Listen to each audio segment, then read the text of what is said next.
We're on? Oh, I can see us. Oh, I saw Andrew. You see him? You guys need to be in bed. Can you hear us?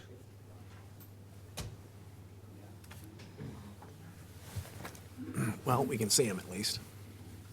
Oh, I see him. Oh, I see. Well, we're gonna have that. Can you hear me, Brian? Yep. Can you hear us? Are we on? Sticking with you. Our lights are We green. can't hear anything out of the Just town give them a hall. crown for $5,000. Yeah. Oh, We can hear you. we can hear you. All right. Why don't you say something, then I'll know whether or not I can. Can you hear me? Now I can hear you. All right. All right. All right, so we're good. All right, welcome to the Marshfield Zoning Board of Appeals meeting Tuesday, May 12th, 2026. This is a hybrid meeting, so if you're calling in, please use *6 and to mute and unmute yourself. We're all here, so we don't need a roll call. And just so the audience and the people out there know, we are going to be taking one thing out of order.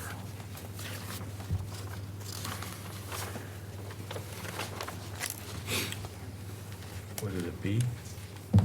I don't know. Yeah, B 2620 is going to go last, just so you know.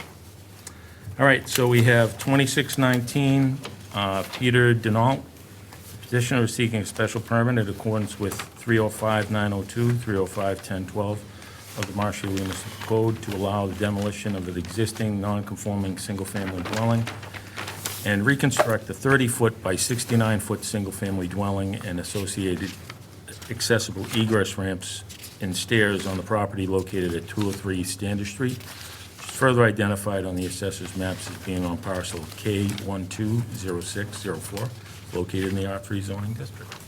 Name and address for the record. Rick Savant with Stemdeck and Taylor, representing the homeowners who are right here behind me, the Denaults.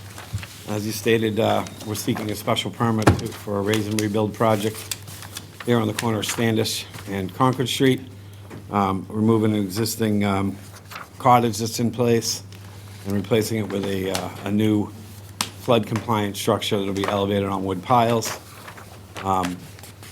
It is a bit larger structure. You can see on the coverage tables, it does fall short of the allowed coverage for the R3 district. We have been through conservation. Essentially, in this case, we're using Concord Street as the front setback for the front, the rear being opposite Concord. So we're slightly improving the setback on that rear line. Will conform with the left side line. Meets the 15-foot requirement. We're matching on the Concord Street, or slightly improving, actually, just a little bit further back from the existing house. And we're also meeting the required setbacks from Standish Street. As you said, there's an accessible ramp on the front of the structure that the family needs for access into the building. A couple of other landings and stairs on the structure, but we comply with the open space requirement and the building coverage, but we do need a special permit for the project. So right. That's what we're hoping to do. Thank you. Andrew, do you have anything to add? This is, like I said, they've got, for the purposes of zoning, on a corner lot, you can determine which street you're using for frontage. In this case, they chose Concord, which does have more frontage than Standish Street, and the house has always actually faced Concord anyway. So they're using the rear here, they're maintaining that, like you said, slightly improving it. And then on the front, they're already non-conforming to the front here at 10.2.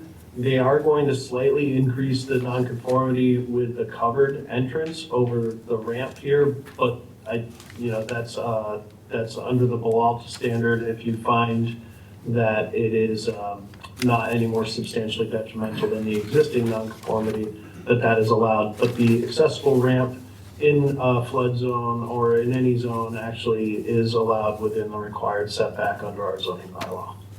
Thank you. Anything from the board? Anyone from the audience? Seeing that there's none, I'm going to lose my paperwork. I move that we close 2619 Peter Denault, 203 Standish Street. Do I have a second? Second. All in favor? Larry Keane, aye. Steve Lynch, aye. Grove Henslee, aye. Brian Murphy, aye. Mac Brothers, aye. Jean Lee, aye. Eric Murphy, aye. And so the voting members on this hearing and anything moving forward, unless I say different, will be the 5 full-time members. But everyone votes. So I move that the board vote to grant petitioner's application for a special permit, subject to the conditions. They need, Andrew, a building permit, site plan. They need compliance with the floodplain bylaw, a demolition permit, building permit, and a certificate of occupancy.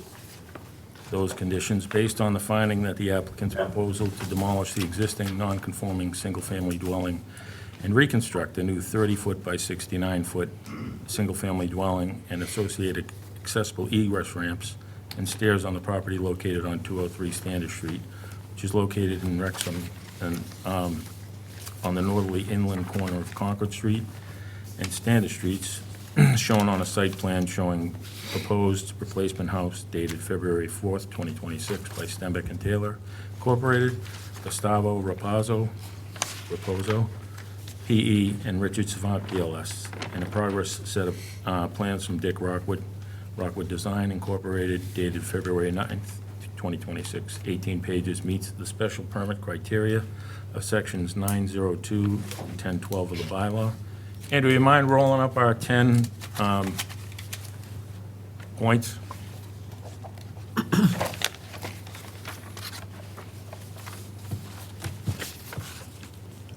Or, See an empty desk there. He's back. oh, You here to welcome. He's giving you something. oh, thank you. So does everyone agree with the 10 points? Yes. They're at the bottom of my memo, too, if anybody has your memo. Yeah, I don't have one. Special permit criteria. Everyone good? All right. Well, making sure the shed is excluded from the relief. We're not endorsing it. Right. All right. Do I have a second? Second. All in favor? Larry Keane, aye. Steve Lynch, aye. Grove Henslee, aye. Sorry. Brian Murphy, aye. Mac Brothers, aye. Looking for these. Jean Lee, aye. Eric Murphy, aye. The 10. Thank you. Thank you very much.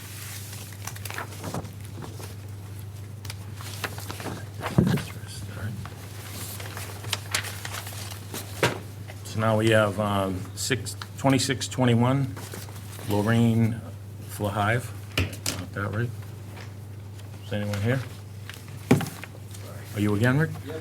Petitioner is seeking a special permit in accordance with 305, 902, 305, 1012 of the Marshfield Municipal Code to allow the construction of a 24 by 22nd story addition to the existing non-conforming single-family dwelling on the property located at 110 Mayflower Lane, which is further identified on the assessor's maps as being on parcel K10 1102, located in the R3 zoning district.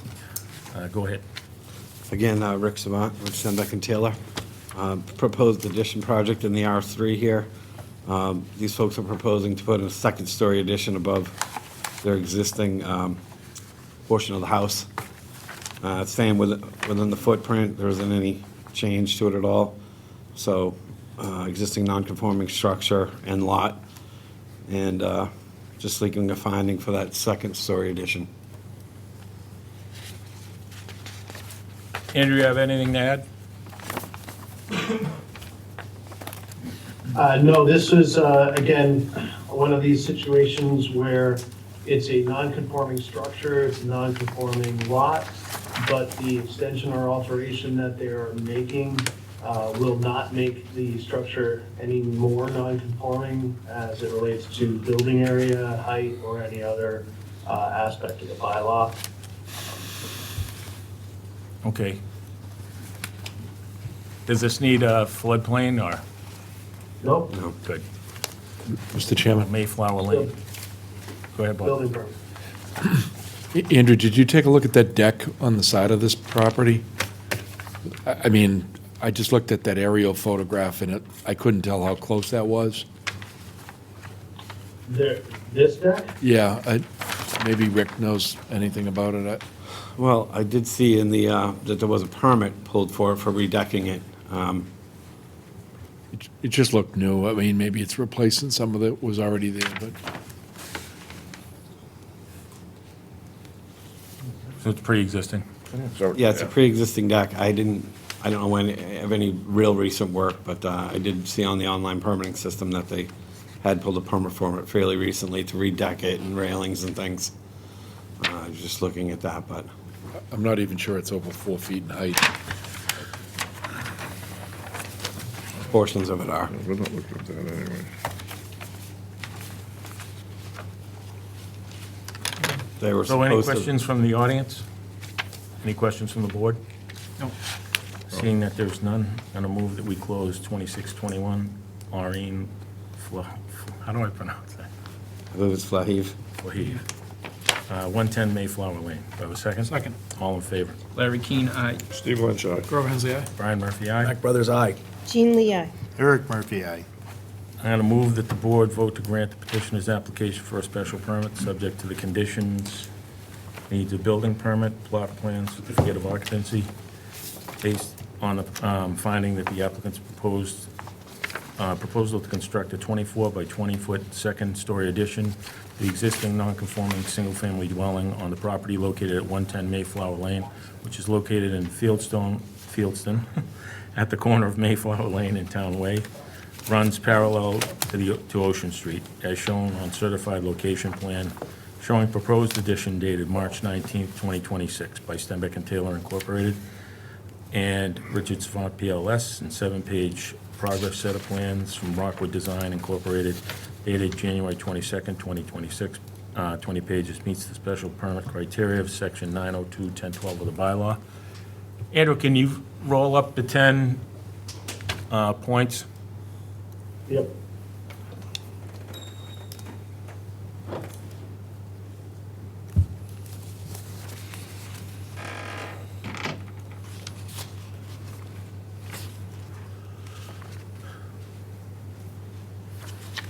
Does the board agree with, obviously, 1 through 10?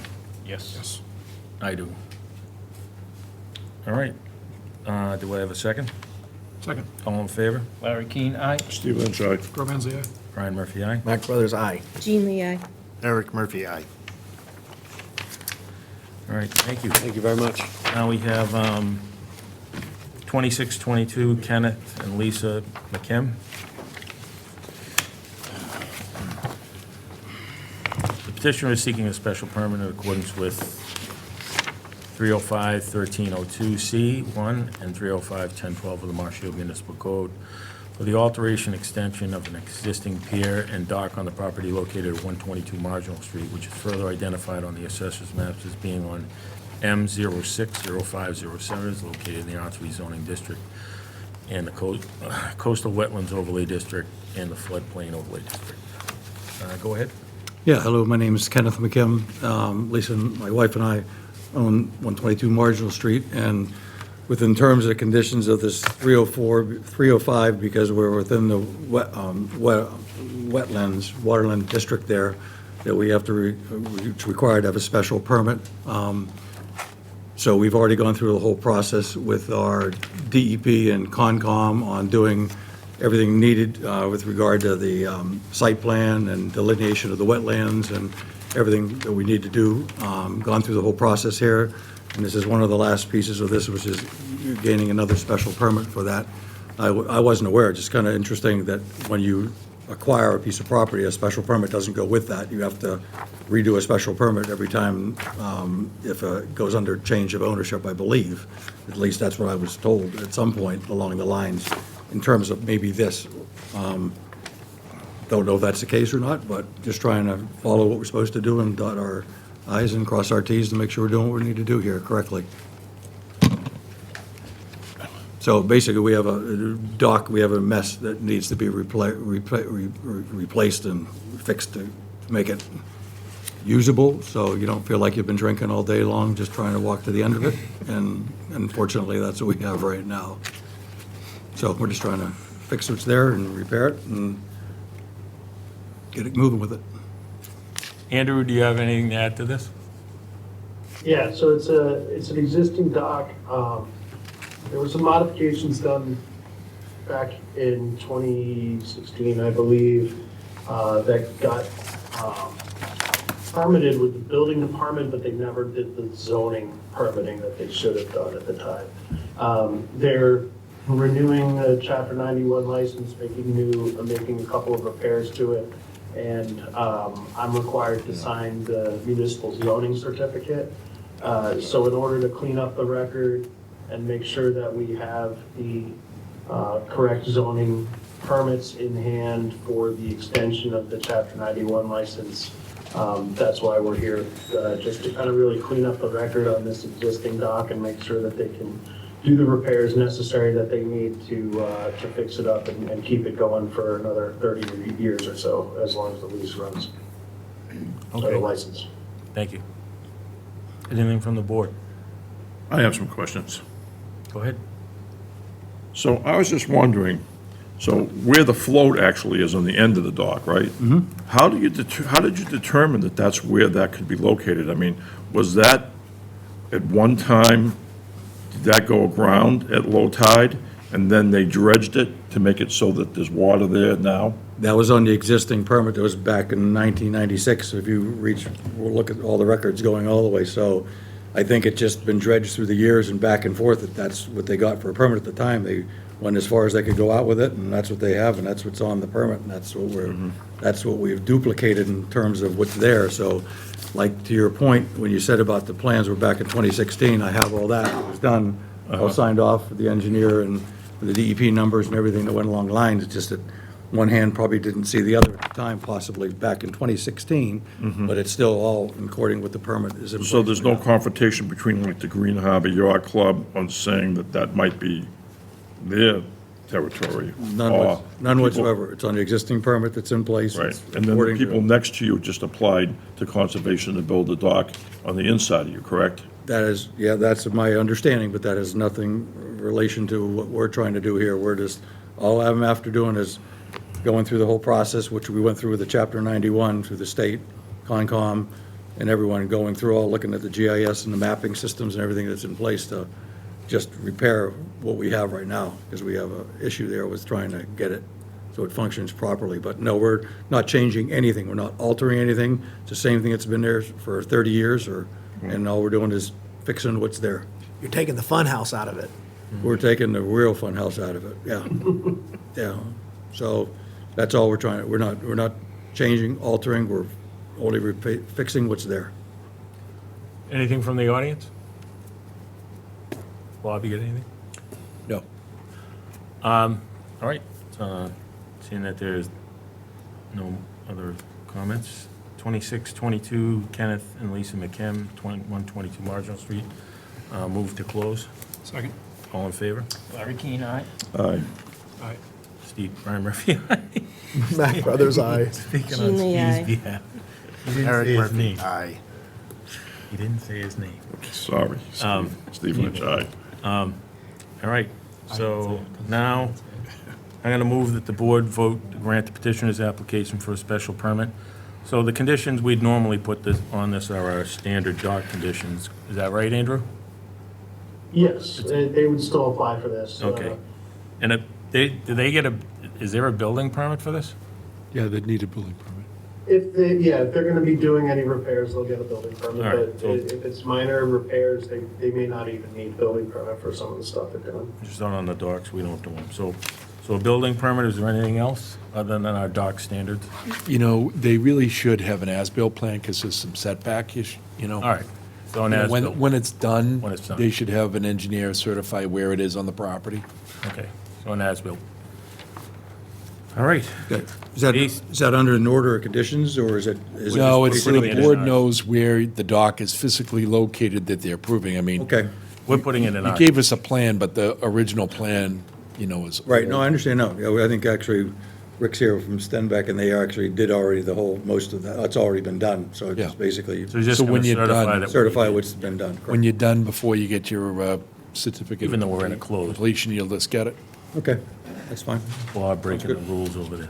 All right, so based on the finding that the applicant's proposal to alter, extend, reconstruct existing pier and dock at the property located at 122 Marginal Street at the corner of Marginal and Caswell Street as shown on a certified location plan showing existing conditions dated January 3rd, 2024 by Stenbeck and Taylor Incorporated, stamp illegible, and described in a proposal from Whaling City Construction LLC dated September 17th, 2025, a license plan number 5578 dated March 10th, 1996, recorded in PCRD and Plan Book 38, page 328, a DEP approval of license modification dated June 18th, 2024, and an order of conditions from Marshfield Conservation Commission recorded at PCRD on March 24th, 26, meets the special permit criteria of the sections 1302, C1, and 1012 of the bylaws.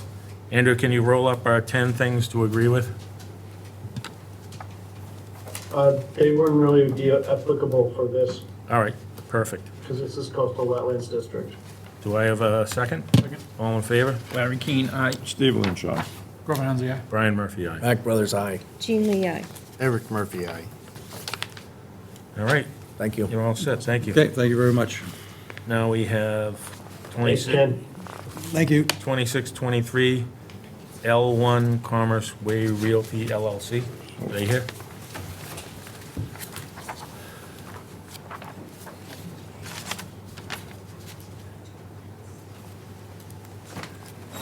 Petitioner is seeking a site plan approval in accordance with 305, 1202 of the Marshfield Code.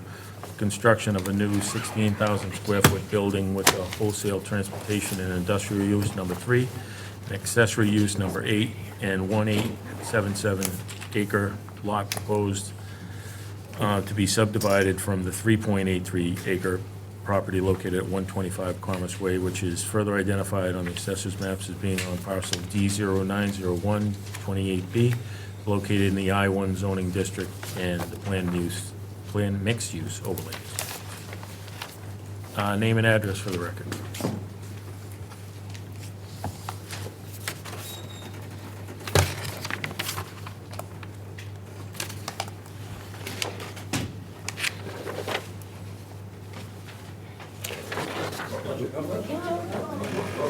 Terry has the save.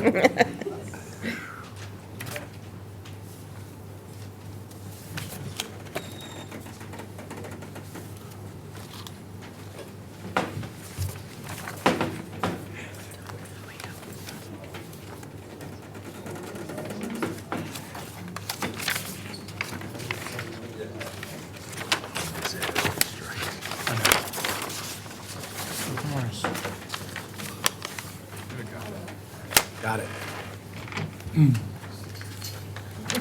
Good evening, Brandon Lee from Kelly Engineering Group. How you doing? So the property is located on 125 Commerce Way. It's a 3.8 acre property. It was recently subdivided via an A&R into Lot 1 and Lot 2. Lot 1, where the proposed development will occur, is 1.9 acres. The property is located within the I-1 industrial zoning district. To the south of the property is Commerce Way. Also, there's Rockwood Field Complex to the north and other commercial properties to the east and west. The site is currently undeveloped.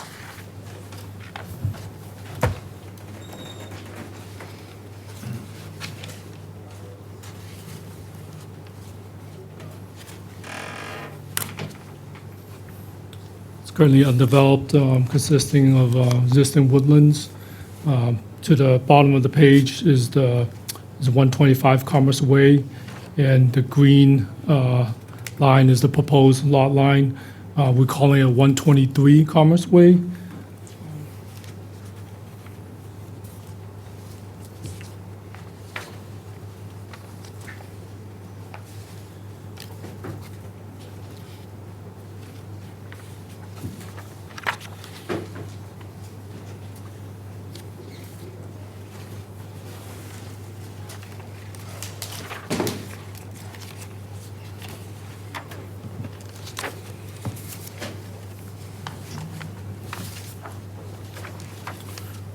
We're proposing a 16,000 square foot industrial building. The proposed use is construction industry, including suppliers for wholesale, transportation, and industrial. It's a single-story building with 27 parking spaces, as well as 3 drive-in bays. There was also proposed accessory outdoor storage use, which will be located only behind the building. The uses are permitted within the I-1 industrial district. The building potentially could be split into 2 tenants. There's entries proposed on the south and the north side of the building. It includes walkways, sidewalks to the entrances, this transformer pad, snow storage is provided, proposed dumpster enclosure located to the rear of the site. We'll also be filing for a new septic system with the Board of Health, so we will submit those plans and permit through the Board of Health. We also designed a stormwater management system for the site that's fully complies with Mass DEP, as well as Marshfield stormwater regulations. Includes reduction in peak runoff rates, water quality treatments, 1-inch recharge volume, subsurface drainage system, catch basins. We did receive comments, and one of the comments we received was to apply for a land disturbance permit, so we'll submit that application. We also have lighting proposed on the site, which consists of LED lighting, downward facing, and it fully complies with the Marshfield regulations for heights, minimum and maximum foot candles. We're also maintaining a wooded buffer along Commerce Way to the front of the site. And When you say that, just interrupt, that's at the front of the property, so the way this is structured out, that's Commerce Way, if I could see. Yeah, Yeah, right here. all right, wooded on the front. There are reviews on things like this, right? This is pretty small. No, this will get peer review. Thank you. I just think, like, look at the one from before. Right. We really do. Like, They give everyone a peer review because of the drainage and that Karen wrote something to the effect of the bylaw. This is a rendering of the building. Do you have any questions? Well, we're gonna need peer review on this, so. And Andrew, Karen had a question about the new drainage bylaw or stormwater bylaw, did anyone see? I raised Yeah, it. that's what he was just referencing, that he received the comments from Karen Okay, and would be applying for that stormwater management permit. okay. Any questions from the board? Not till the peer review comes back. Yeah, that sounds the same, usually that's how it goes. Go ahead, Bob.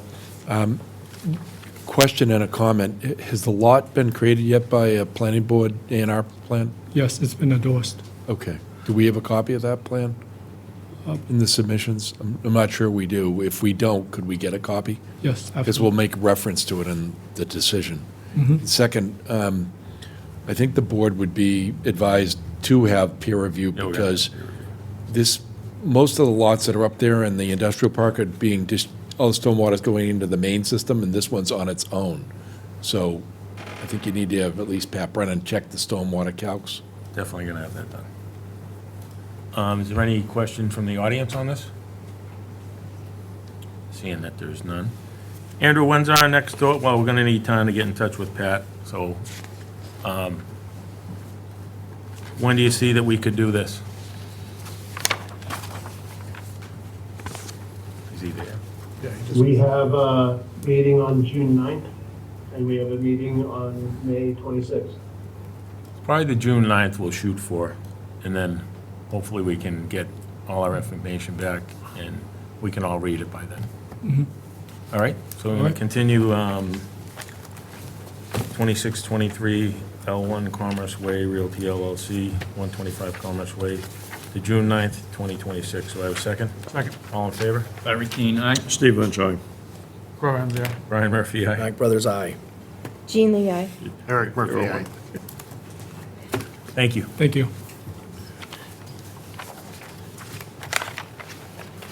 I see something So shiny. now we have 2624 Andrew UFO.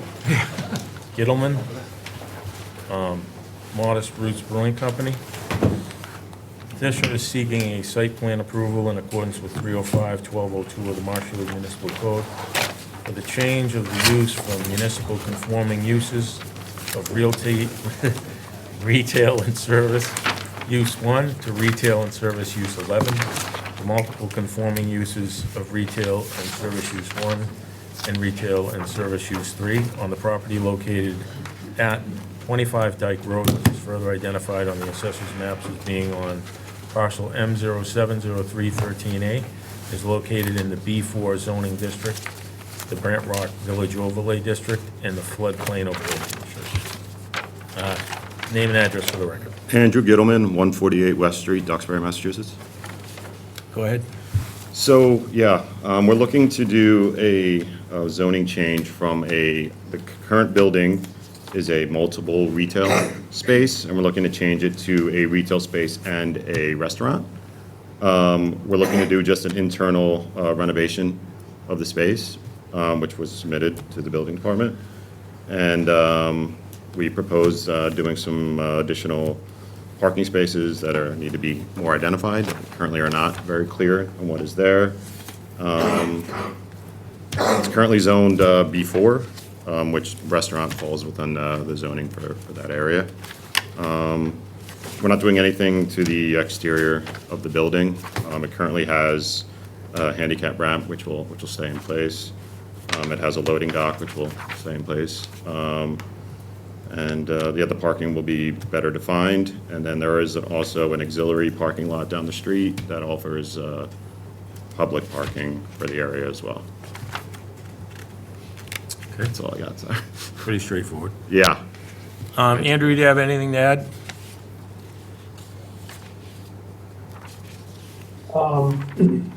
Well, yeah, I mean, one of the things that I did notice was that the parking spaces themselves aren't laid out the way that, to the size that we require in Marshfield. They're laid out as 9 by 18, but we require 10 by 18 parking spaces.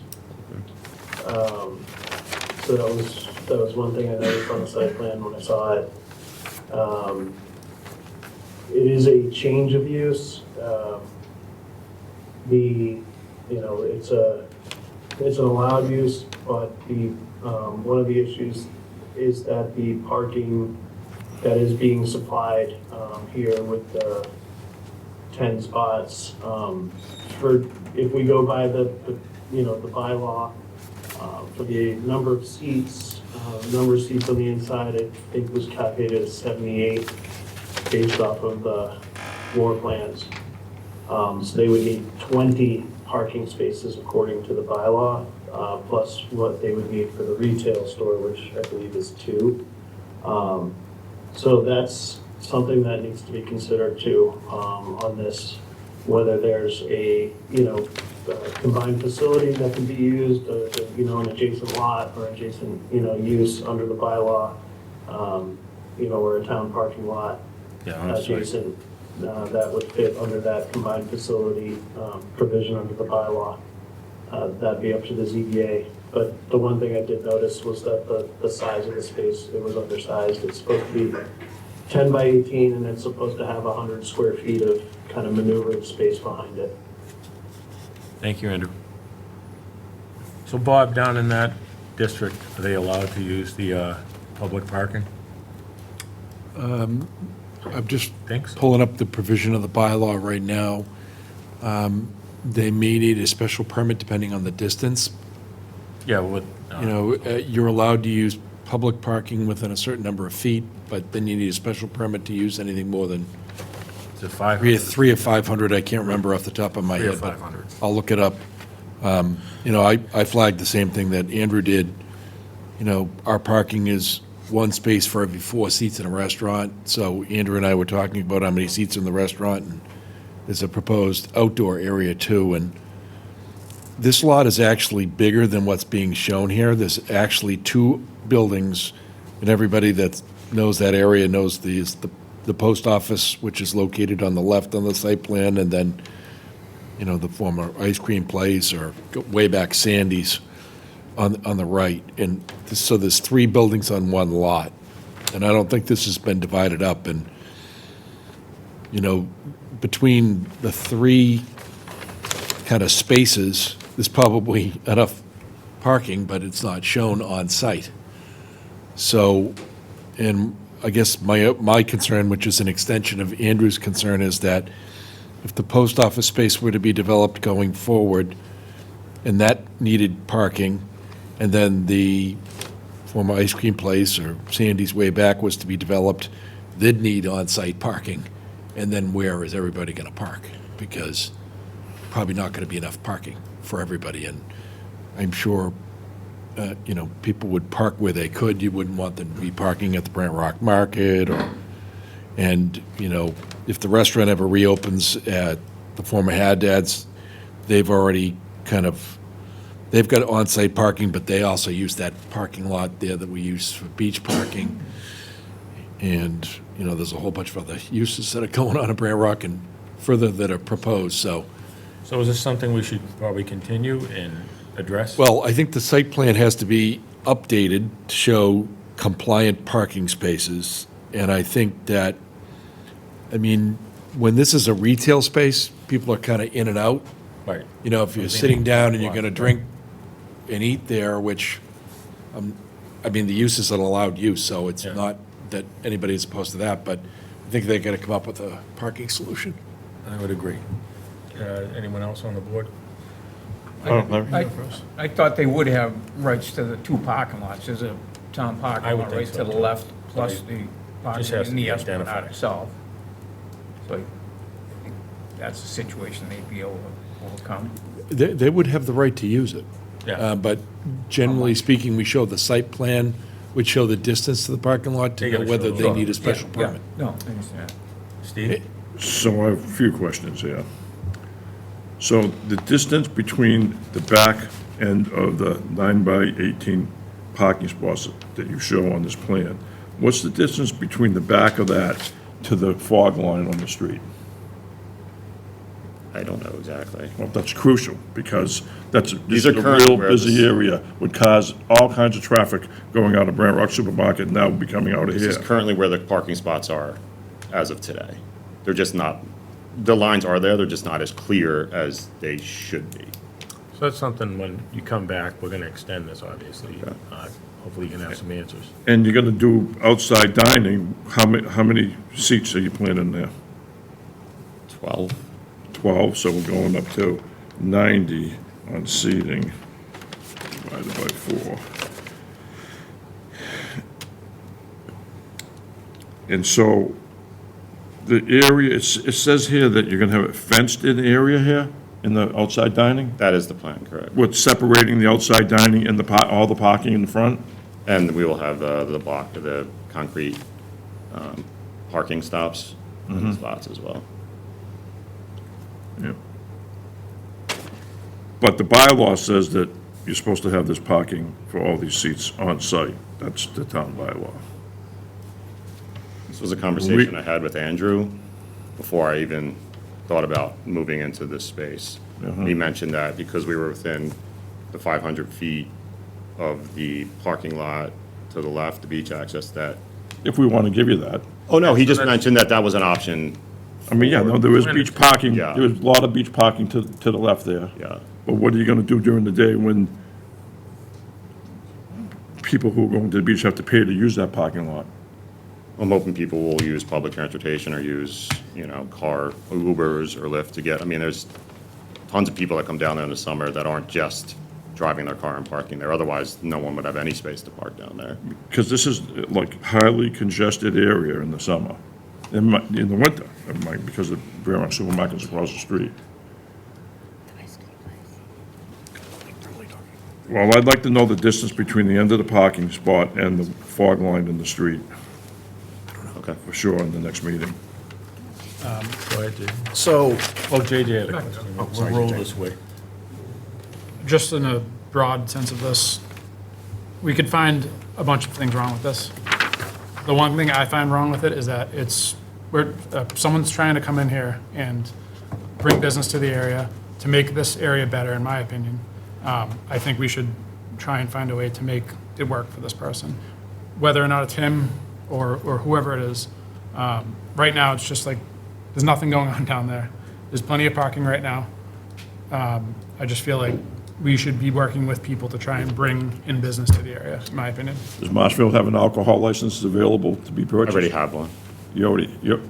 Brewery. It's a brewery. No, it's not. It's a restaurant license. Oh, it's a restaurant license. I got it in October of last year. Good for you. All right, just a quick question, on your floor plans, Yeah, sure. A003 shows 64 inside seats, Yes. and you're adding 12 outside, so 76 seats total. Yeah, something in that range, Okay. yes. How did you get a year-round liquor license without coming to us first? Without having a place to put it? I mean, you don't even have approved plans yet, and you already got a liquor license? I got a that liquor happen? license approved by the town of Marshfield, correct? Gene, do you have any questions? Do you own the ice cream with the previous ice cream shop? No. No, that's, okay. So I don't own just any of the that- buildings. This is just a lease. Just, oh, okay, right Yes. there. And I Okay. believe all 3 lots are separate. Okay, that's what I was asking. Yes, because I believe the ice cream place sold recently, to the best of my knowledge. Okay. Anything, Eric? Yeah, I mean, I'm big on the parking. Everybody is building, everybody's trying to get parking. It seems like all we're doing is taking away parking in Brent Rock. We're removing more and more spaces, making it smaller. The DPW put a rotary at the end and took out a couple spaces. We just seem to be losing spaces and growing businesses. I can't see 10 parking spaces being enough for 78 people, 78 seats, not to mention. 90. No, I Seats. think Matt clarified it. 76. Indoor and outdoor is 76. 76 is what I count. Just And add it up. I don't think it's up to the residents to foot the parking for everybody else that wants to come and start a business. They need to figure out a way to find some parking. Come into an agreement with one of these either sides for their parking rentals. And I also agree with Steve how close to the line are these? Because you're now, I agree, you say it's the original parking spaces there, but you're pulling them back, however, 14 feet for this proposed outdoor. No, that's where they currently are now. They're not being pulled back for the current So it proposed outside depends on seating how area. close it is to the edge of the street, because people coming down Dyke Road into Brent Rock, if you're backing out and you're not looking at 10 o'clock at night when you're. After you've been drinking however long. It's a dark area. And allowed. Maybe angled parking. I think you need more parking. I would be for more parking somehow, some way. And maybe make it a little safer, bring it a little further away from the edge of the road, angle it, something like that. That would be my recommendation. Thank you. Cindy Castro, Ashburton Ave, also the beach administrator for the town of Marshfield. The parking lot located at the corner of Dyke Road and Joseph Drebeck Highway is under the. Can't hear you, Cindy. Can you? You can't hear me? It's under the I think it's control. on, you just got to pull it closer to yourself. It's under control of the Beach Commission as well as the Board of Selectmen. And we do allow parking there after 4, but I do believe there is supposed to be a fee if any of the restaurants are using that after 4 PM. Am I right, Bob? Yes. You gotta get a sticker. So, You can get a sticker, though. if they're a resident, There was a process in place, I'm not sure whether it still is, where you could get a parking pass to use that from the select board. we don't do them for businesses. That would have to be something discussed. As well as if 291 opens again, I think we need to go into where we're setting up some type of payment for those businesses to use the parking lot after 4 PM. Thank you. Mr. Chairman, also, I just looked at the title to the 3 lots. Yep. There are 3 street numbers, but they're all titled in the same name. So, technically, They they condos? they could actually use portions of the other sites for parking Okay, and have on-site parking, and maybe even comply if it's 24 spaces.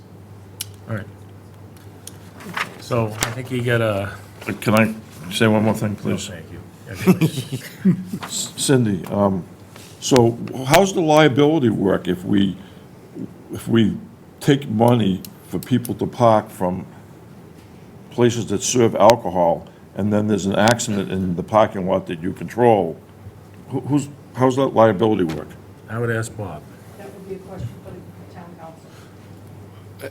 Does the town have liability because someone that's drunk parked in our lots and leaves and goes someplace else? Well, if we're licensing them to let their clientele go over there after we know they've been served alcohol to park in our parking lot, and they get in an accident, who's liable?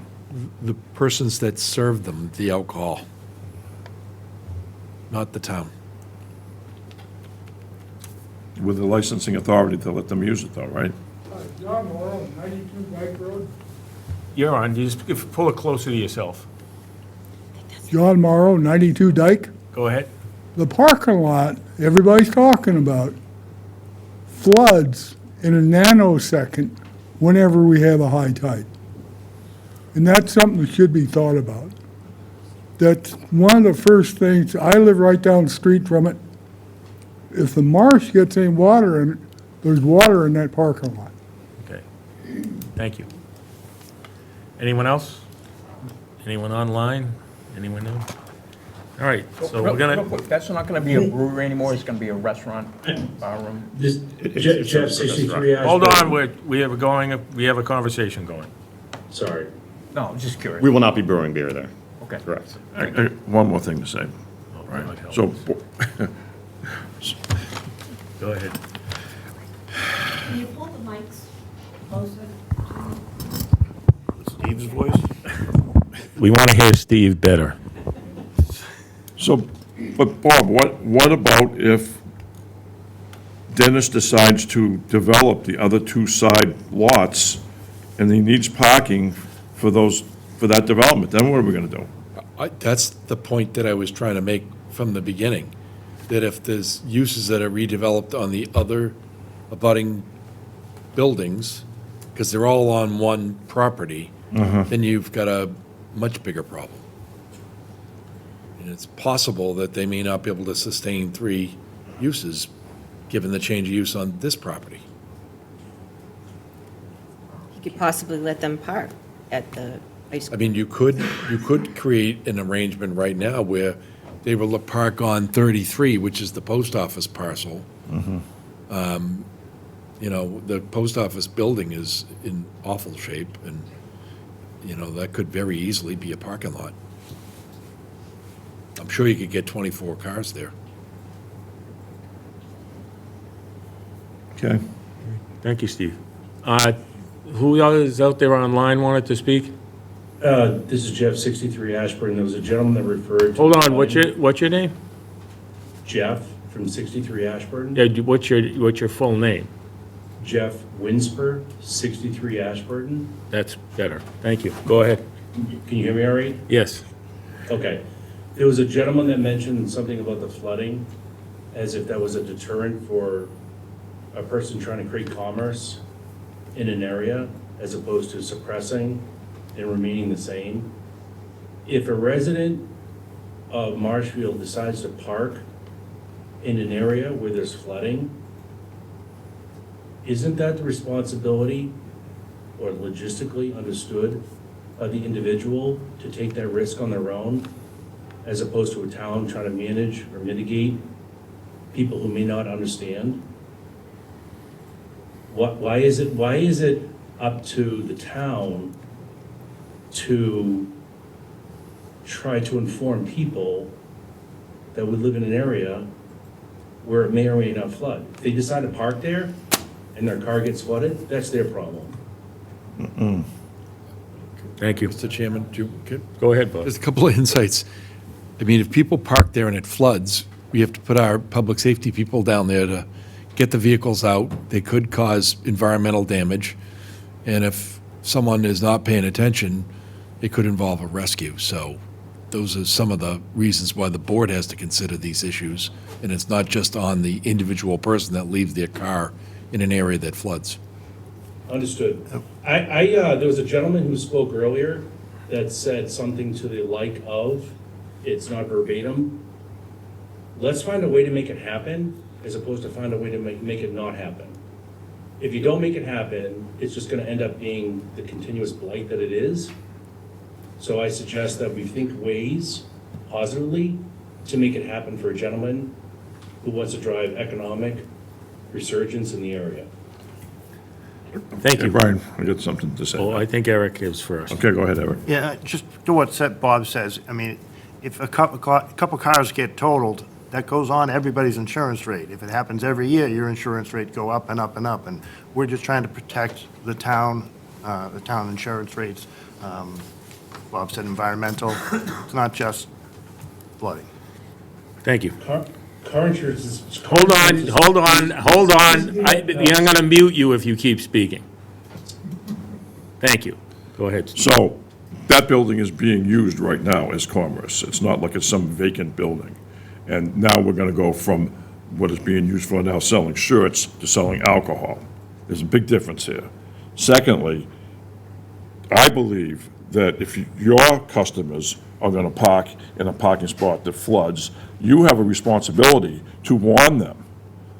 A friend of mine was a lawyer in Hawaii, and he had a case where a hotel didn't warn their customers that the beach, which they didn't own, had a surf that could hurt you. And a guy got his back broken, and it cost them millions of dollars in the case because they didn't warn him.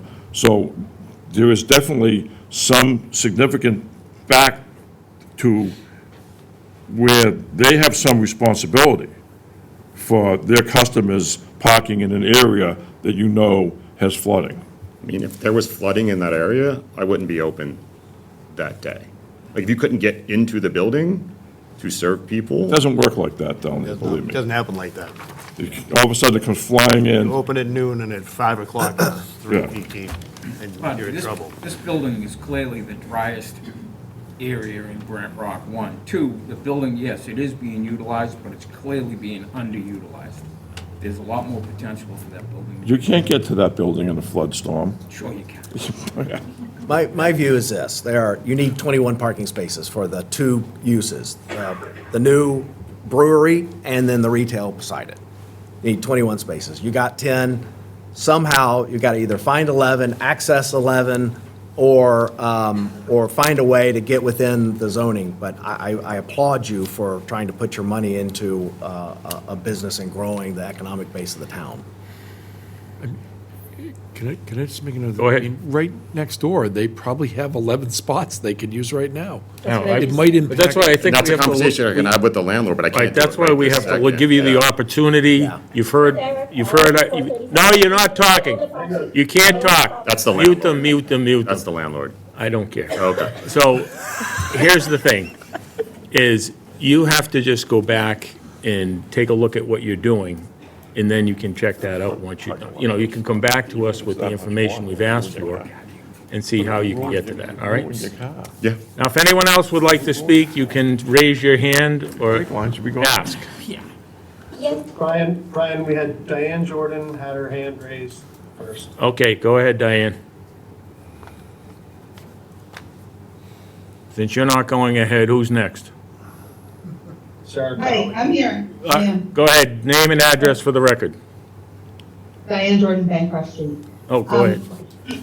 Sorry, I came in late to the meeting. I just wanted to ask, does the ZBA have the letter from December from the department that I sent from the DPW with all our concerns, which basically echo everybody's concerns? So I just want confirmation that. Are you talking about, Which project are you what talking about? project are you talking about? The Brent Rock Pavilion. That's not what we're talking about. Oh. So thank you. Okay, who was the next person that wanted to speak? Sarah Crowley. Sarah Crowley, go, name and address for the record, Sarah. Sarah Crowley, 437 Ocean Street. Go ahead. Brian, I apologize for interrupting the meeting. I didn't know how to wave my hand. That's all right, you're new. So the Crowley Family Trust does own these properties. I am a trustee of the property as well as the owner of the retail business in the same building as Andrew.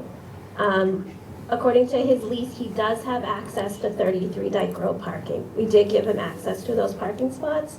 On our agenda for 33 is just to knock down the building currently, which we will be working with Andrew Stewart regarding in this next 6 months or so. Okay.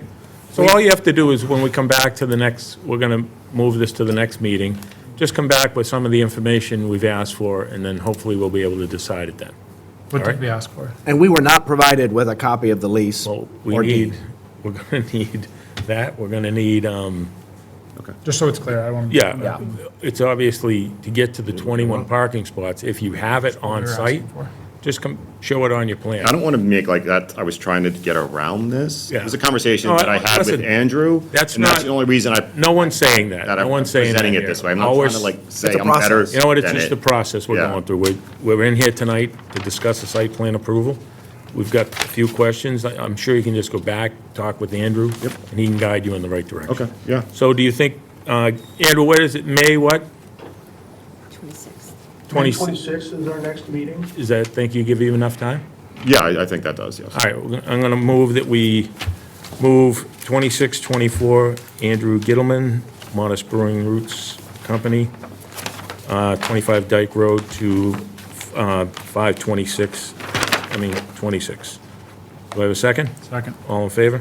Larry Keane, aye. Steve Lynch, aye. Grove Ansley, aye. Brian Murphy, aye? Mike Brothers, aye. Jean Lee, aye. Eric Murphy, aye. Say the Thank you. 25th, Brent? I said the 26th.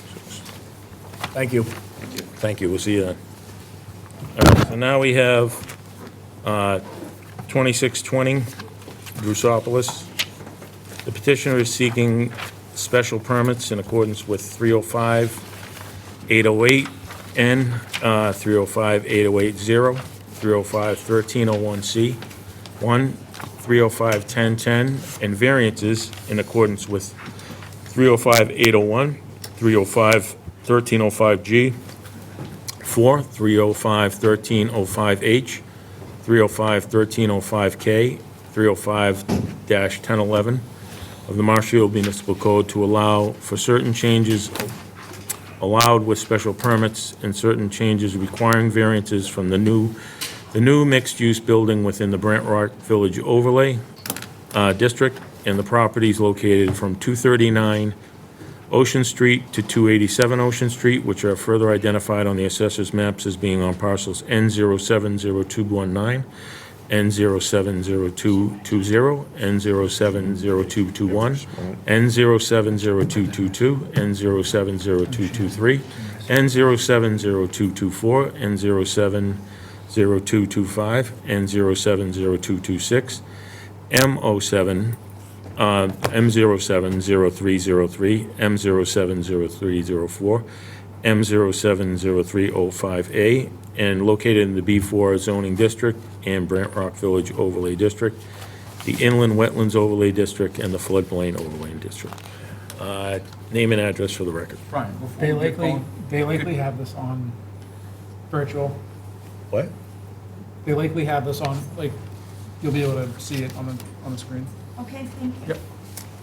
before we go with this, I think we should acknowledge the passing of their father, Nick, Oh, who was Oh, an iconic figure down in Brent Rock. Thank you, Larry. sorry about that. I didn't Your know. loss. Sorry for your loss. Thank you, Larry. Go ahead. Thank you, Mr. Chair. I'll lead it off if that's all right. My name is Jonathan Silverstein. I'm counsel for the applicant. My office is in Concord. We were planning to sort of give a broad overview, high-level presentation of the project, the relief we're asking for, and then obviously, as appropriate, dig into specifics to answer any questions the board has. As you know, we were before the board previously. in response to some comments from both town staff and members of the board, we've made a number of plan changes. We've eliminated a number of forms of zoning relief that were previously required. We've clarified the relief we're asking for. Unless you want me to, I'm not going to repeat everything that you just read and go through everything verbatim, but we're prepared to address it. Big picture, we're proposing to redevelop this property, which I think everyone can agree is underutilized, into a really iconic, beautiful mixed-use development with commercial parking on the first level and residential above. We've eliminated the residential units that previously had been proposed on the first level, and we've clarified the height, we've clarified the parking. I do want to note, and not to spoil Bob Michaud's thunder, who's our traffic consultant, will be speaking later. We are seeking parking relief from the board, but when you look at the numbers of on-site parking spaces and the difference between the parking demand currently served for the existing uses on-site versus what would be required for the proposal, we're dramatically reducing that deficiency. So we do require parking relief, but we're actually making the parking situation substantially less non-conforming and thereby freeing up a lot of the on-street parking and nearby beach parking that was the subject of conversation a little earlier on a prior application. So I'm going to leave it there for now. I'm going to suggest that Rick Grady, who's the civil engineer on the project, walk the board through the civil plans. We also have Gary Lepore, the architect, and as I mentioned, Bob Michaud from MDM Transportation is online to walk the board through the traffic analysis. So, Okay, just before we start, anyone in the room that's going to speak on this, we left there's a paper up there, the select board left us that. Would you mind signing in there so we can take you in order? Also, Brian, I think it would be wise to let anybody who wanted to speak to try to raise their hand on the, do it digitally, Jack. There's a button that you can press. To raise your hand. And then I will start calling on people as they raise their hands. Okay. So with that, with your permission, I'll turn it over Go to ahead. Rick. Thank you, Rick Grady from Grady Consulting, the civil engineers for this proposed project. As the board knows, this is the Brent Rock Pavilion area in the Brent Rock Village Overlay District. The combination of these lots extending from Venus all the way down to the old Arthur and Pat's and the multiple businesses and buildings within that comprise about 121,480 square feet in the B4 zoning district. The applicants are proposing to raise or remove all of the existing buildings and uses and construct a new flood-compliant building in its place, elevated above the flood zone, parking below that at approximately the same elevation as the existing street and the existing grades of the property. The project itself provides a total of 185 on-site parking spaces, including 90 spaces designated for residential use, and all primarily located beneath the proposed building and pavilion. Existing stormwater management of the site consists of catch basins discharging to a culvert located south of the property. What we're proposing to do, we do have a high groundwater situation here, so we're proposing to collect stormwater runoff in a series of tanks and basically pump that stormwater out so that we do not exceed the pre-development rate of runoff. And that'll be diverted towards the marsh system towards the rear of the property. We do have a number of requests before the board. We've got 3 special permit requests, construction of structures with the Inland Wetlands District. I will update the board that we do have a request into DEP to make a determination that we hopefully will get positive determination that this is not functioning as either coastal dune or coastal bank. because of the developed nature of the properties. So we do have that coming up with DEP for that determination. So we are proposing to construct this building in a portion of the Inland Wetlands District. We're also requesting reduction in the size of the loading spaces.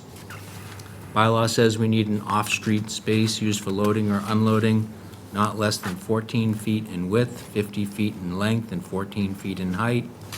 Alternatively, we're proposing 3 loading spaces at 10 feet in width and 40 feet in length, scattered throughout the rear of the proposed building. Reduction in the size of the parking spaces, we requested a special permit to allow 9 by 18-foot spaces to maximize the number of parking spaces that we are able to provide on site.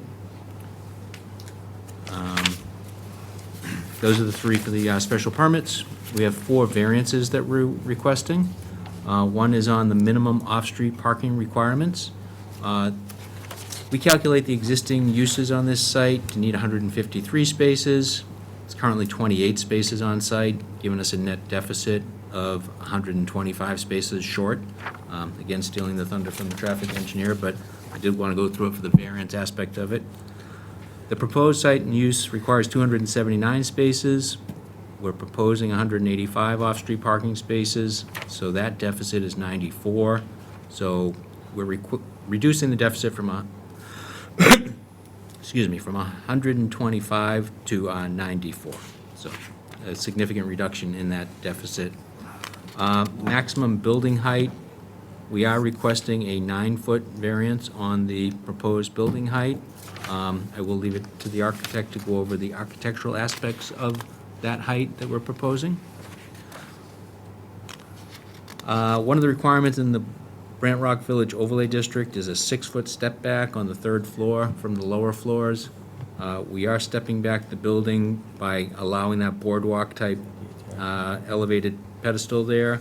And we do have quite a bit of relief in the building. Again, I'll leave it to the architect to go over that, but we believe that he's designed a building that meets the intent of that section of the bylaw to provide visual relief on that. Let's see.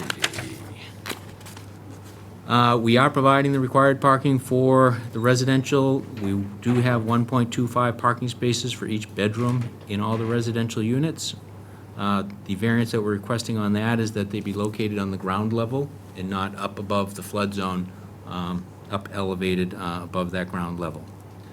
That's a summary of the relief that we're requesting from the board.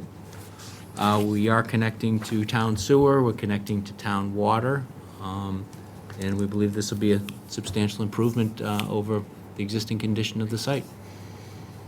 Thank you. And just quickly on the parking elevation issue, you may recall the board had asked us to provide some documentation on the hardship, the financial hardship that being forced to build structured parking and elevate the parking would cause. And so we have provided a memorandum showing that that would be multi-millions of dollars impact that would render the project uneconomic. Again, I think Gary can probably speak to that more specifically, but I did want to point out that the board had asked for that and we provided it. If the board doesn't have questions for Rick at this point, maybe I would suggest that the architecture would be a... Yeah, we might as well hear the case first, and then we'll get Sounds into our good. questions after. I can clear out of your way. I can move to if you'd like. I can stand at the podium. I'll stand at the podium. Yeah, just make sure you pull it to yourself. I'll pull it as close, is that better? Yep. Okay. Good evening. My name is Gary Lepori. I'm an architect with a firm called LDL Studio, located in Providence, Rhode Island. I am a licensed Massachusetts architect and have been for over 22 years. The project that we have in front of you begins with, thank you, that's the perfect slide to start with. We were asked by the client and the team to look at a project that is a New England vernacular in its aesthetic creation. I do want to note, Andrew, that you are looking at older images. You have an updated package. that the board has in front of them. So the visuals on the screen don't match the board's 11 by 17s. I don't have whatever they have. It was confirmed, emailed to you if you want. I have a zip drive right here I can hand to you. Yeah, I'm searching my email for your address, and this is the most recent email that I've got.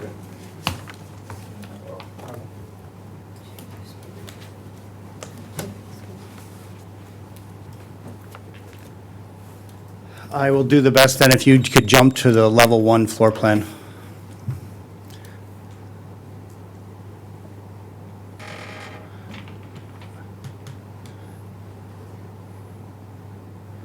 That's the lighting plan. Again, to begin, so as you all are aware, we've been, the Hop restaurant currently is on grade. The Venus 2 restaurant sits on an existing platform. The goal of this project was to bring both of those current commercial businesses up onto an elevated FEMA platform that complies with the flood requirements in this area. In doing so, when we brought that up, the property that is known as Arthur and Pat's is included in that, and so the goal of the first level on the platform is to have several commercial spaces that are available for lease to things like stores or commercial areas, and then the majority of the first floor is it's under the Brent Rock folder. Sorry, everyone, I'm blowing. Yes, that's it. Thank you. Okay, so my apologies, everyone. That's the renderings. This is the, again, so to begin with this, the goal, as stated in your ordinances, is New England vernacular. What does New England vernacular mean to Marshfield? It references the historical construction and historical aesthetics and architecture prominent in New England that is created through steep roofs, hip roofs to control water and snow loads, oftentimes done with a traditional New England type shingle, a wood veneer shingle. It's important that everyone understands that my marching orders from this client the day we started this project is, you'll see on this drawing, if he just scrolls down a little bit, our goal is never and will not be, and we've been told not to create a building that complies with zoning by just doing a rectangle square box and fulfilling that zoning. We were directed to make this thing part of the community, part of the area that somebody could be very proud to call this into the Brent Rock area. So if you scroll up to the next two renderings, I will, sir. Just a real quick question. What's the date on these renderings? These renderings are dated April 28th? 17th. It says it right there. Sorry, I can't see. That's not what I have in front of me. Okay. So, thanks. So these drawings show the end of the property that would be where the restaurant, the Venus 2, would be located with its outdoor seating. Above that Venus 2, as is existing to the project today, is a function space that would have an outdoor area for the pre-function, so people could go outside for nice weather and then go in for a dinner or for an event. And then the third floor would be another smaller private dining or function space if someone was to rent the space for a retirement party, a birthday party or something, and didn't want the whole space. Again, the goal is to try to make it as aesthetic compliant to New England vernacular as possible. You will see that we're looking at materials like shingle style, hipped roofs, and so forth. The other thing that's important to note in the aesthetic of the architecture is we're trying to create attic space that will conceal all of the mechanical equipment. So we do not have mechanical equipment sitting out in the open on top of roofs or on top of flat roofs. The idea is to do pitched and hipped roofs. The next rendering, if you go up, shows the opposite end, looking at the project which would be the residence. And I will go through for the entire presentation to show you that the intent is on the top two floors, we're doing 36 living units. And those living units basically, the goal is to split the living units so that we have 18 front door on second floor and 18 front door on third floor. So you do not have a hallway with 36 doors, you have a hallway of 18 doors so that We're internally, in each one of these units, going to have an internal staircase.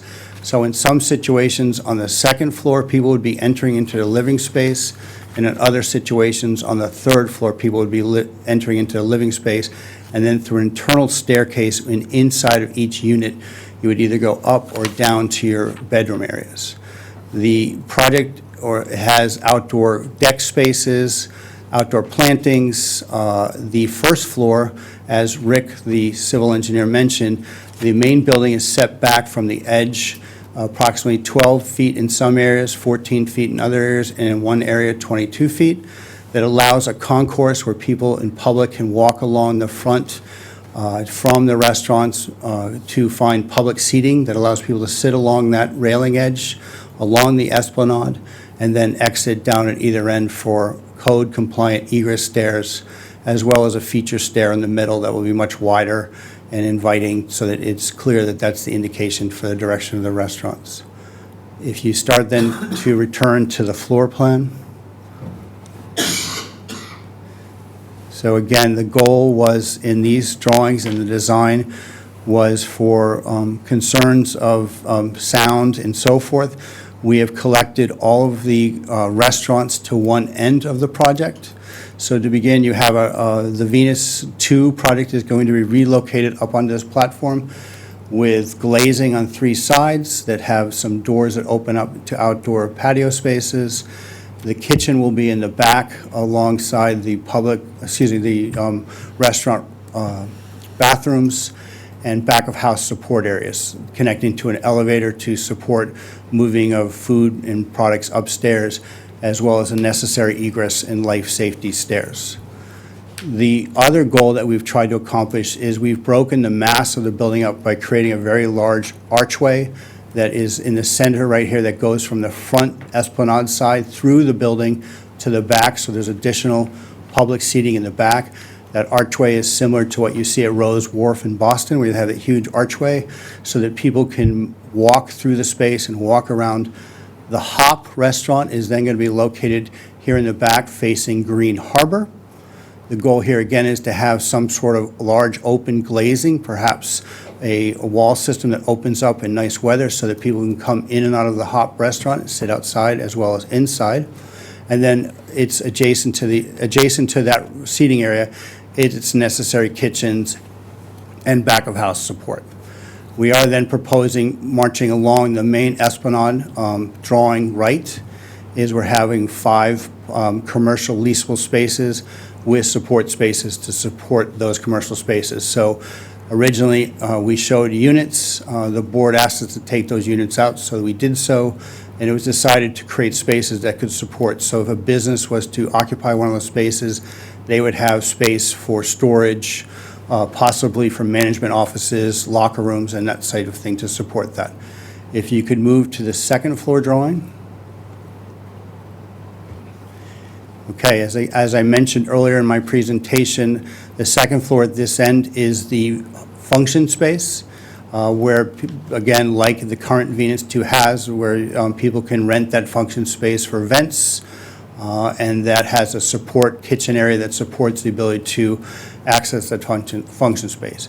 Here as well, there's a small outdoor space that they could have events that go in and out of the space. And then moving from drawing left to right, we get into the individual units. As requested by this board, we are showing those units that are compliant for accessibility handicap units. This project will have 4 accessible handicap units that are designed to be accessible for somebody who has disability. The remaining apartments on this floor are again split to a 2-level type of design with an interior staircase. So you would have 18 front doors on the rest of this project, entering into your living spaces, your kitchen spaces, and so forth. As directed by the project team, every single unit will have a deck exterior space or patio space off of those living spaces.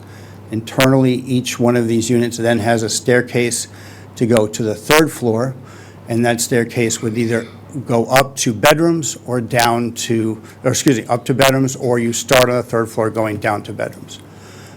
As part of the design, because of the change in the real estate market, We do have a space that is called out as basically a home office or a usable space that doesn't have any doors or closets, and it's just a larger space that could be used for people who are interested in setting up home offices or workout spaces or gyms and so forth. As directed by the real estate, we've spoken to a few real estate agents, and I guess that is a very desirable function for a lot of these type of units. The third floor and the floor plans shows at this very end, again, a smaller function space that could be rented out.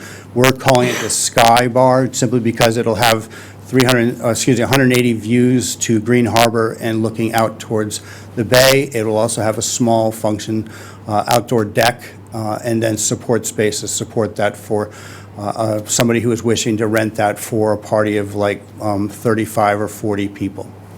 The remainder of this floor is the units, the apartment units, or living space units, as I should clarify them, as well as a community deck space that was requested by this board to have a community deck space that was part of the program so that the entire community could go to that deck space.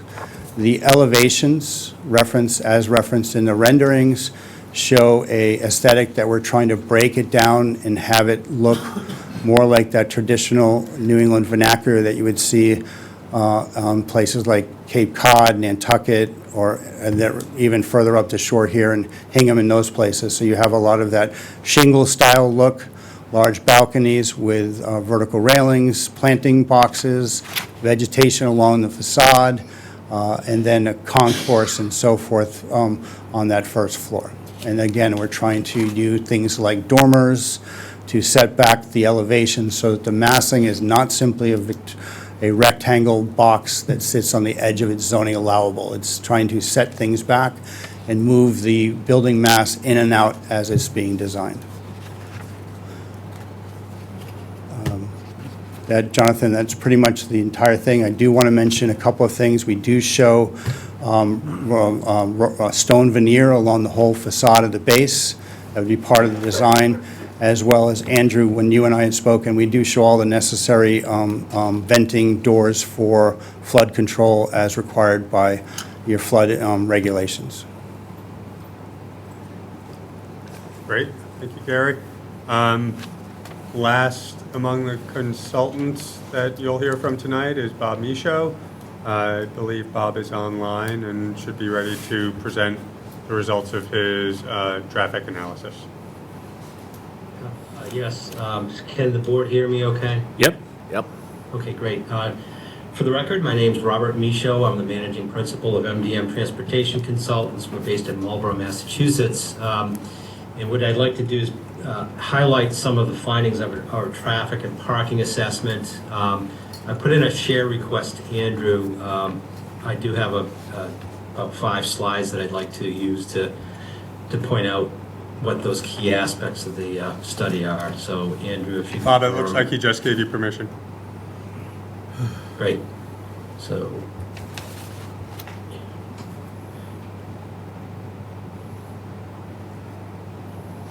Okay. So, can the board see the slides okay? Yes. Great, thank you.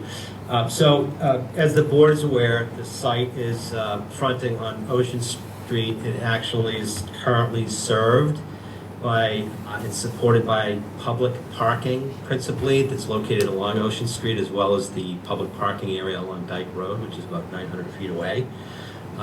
We've had an opportunity to look at the traffic volume conditions in and around the area. So we've looked at volumetrically what kind of volumes exist on Dyke Road as well as Ocean Street based on some traffic count information that was made available to us through the Mass DOT portal. Mass DOT retains a couple of permanent count stations here and around that area. In addition to documenting that baseline traffic volume information in the report, we've also estimated the change in trip activity that would be associated with the proposal versus what's on the site today and has historically functioned on the site. And finally, we've looked at the parking activity for, again, the existing combination of uses as well as how that might change under the current program. And the key findings are as follows, that although there is a change in programming on the site, the net effect of that programming based on ITE trip estimates, right, industry standard trip rates applied to the existing and proposed uses, is that there is very little change from a traffic perspective. There'll be a slight increase in traffic during certain hours of the day, but in every case will represent an increase of less than about 30 additional vehicle trips during a peak hour. So from a traffic impact perspective, this is not a high traffic impact project. From a parking perspective, we also acknowledge that there is a requirement to have additional parking on the site, but the provision of 185 on-site parking spaces will substantially lower the reliance on that available public parking along Ocean Street and the nearby Dyke Street lot.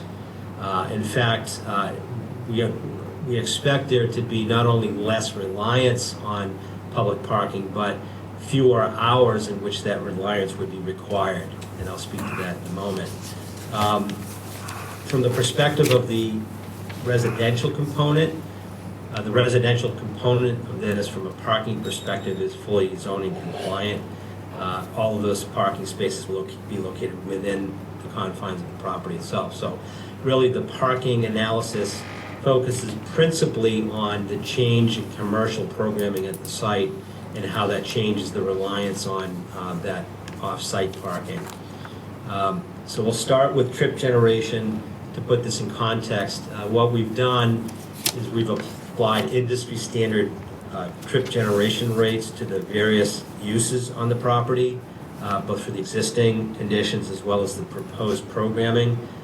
Those land use categories comprise several categories that include fast casual restaurant uses, retail uses, multifamily uses, low-rise residential in particular, as well as high turnover sit-down restaurant uses.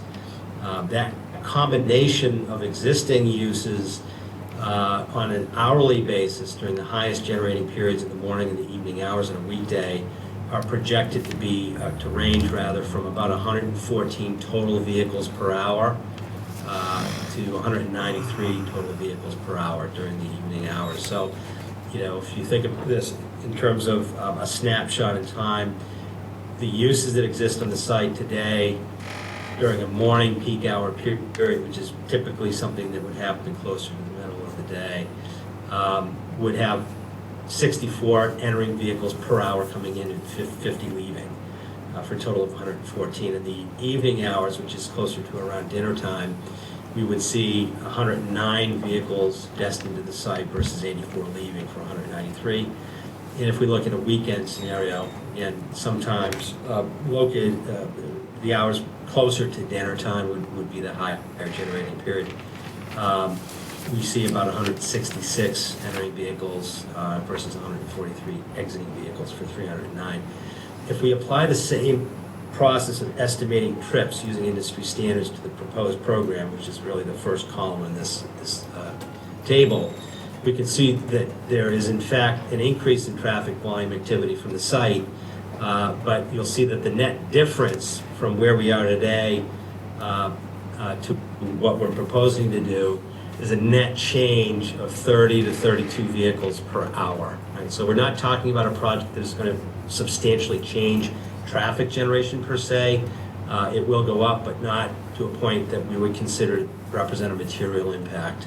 And for those trips, the 30 to 32 additional trips, that would likely be split between Ocean Street, Dyke Street, and other streets in the area. So we're talking about roughly a 5% overall change in volume from area roadways. And when we split that between Ocean Street and Dyke Street, for instance, each of which carries about 7,000 vehicles a day, or about 600 or so hourly trips, and we're talking about a 2 to 2.5% change, so pretty immaterial. As we then focus on parking, the board is aware that the on-site parking today is rather limited. For the 8 buildings that currently comprise the site, there are only about 28 on-site parking spaces. And if we're to apply a parking generation estimate for that range of existing uses, assuming that they're fully occupied and operating, we would expect that there would be a substantial difference between the demand and the on-site supply, to a point where under weekday conditions, we would expect there to be about 114 vehicles that would be seeking parking concurrently, which would deficit or need to rely on public parking of about 86 to 87 parking spaces. And you can see in this graph, depending on the time of day, that demand ebbs and flows, with the highest levels of activity happening during the middle of the day, around noon hours, noon to 1 o'clock, when that deficit is at its greatest level. The weekday evening peak hours, somewhere between, say, 6 p.m. and 7 p.m., would also demonstrate a pretty significant reliance on public parking. Somewhere in the order of about 60 to 70 vehicles would need to park in public parking based on that range of uses. Saturday, we apply the same process of estimating demands for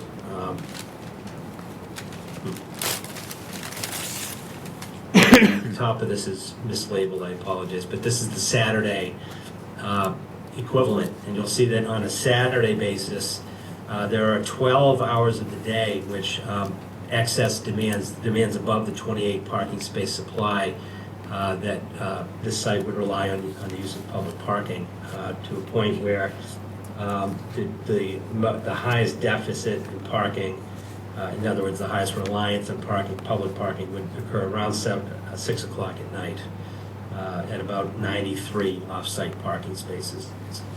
Now, the proposed project substantially increases the amount of on-site parking supply. 90 of the spaces will be designated to the exclusive use of the residences.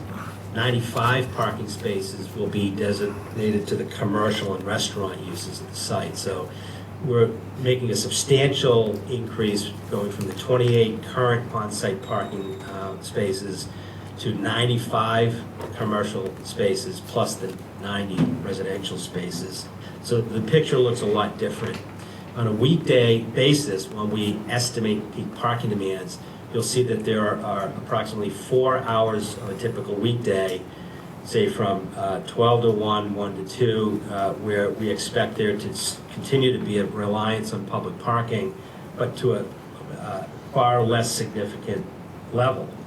Unlike today's condition with existing uses, which, for instance, at noontime would require the use of about 87 public parking spaces, in this particular example, we would need about 50 or so. So there's a substantial reduction in that need for public parking.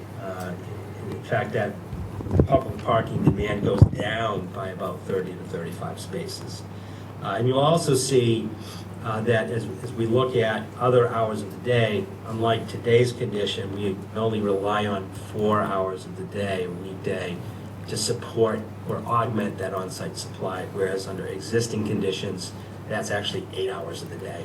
Actually, no, I'm sorry, 10 hours of the day. If we look at a Saturday equivalent to this, you'll see that there is a continued reliance on the need for off-site spaces, but to, again, a substantially less degree than current conditions. You'll see that the highest demand differential occurs around dinner time at 6 o'clock at night. We expect that during that particular period of time, we'll have a need for off-site parking of about 60 spaces, which is about 20 fewer than what the current assembly of uses on the site would require. So the conclusion we have in parking is that the request for relief is well-founded on the basis that we're going to be substantially more in line with zoning requirements. We still need parking off-site, but to a significantly less degree than current conditions. In fact, somewhere between 30 and 45 parking space reduction in demand relative to existing conditions. So that's the summary of our key findings. I'm glad to go into details on any of that, and I'll hand it back to Attorney Silverstein to wrap that up. Thanks, Bob.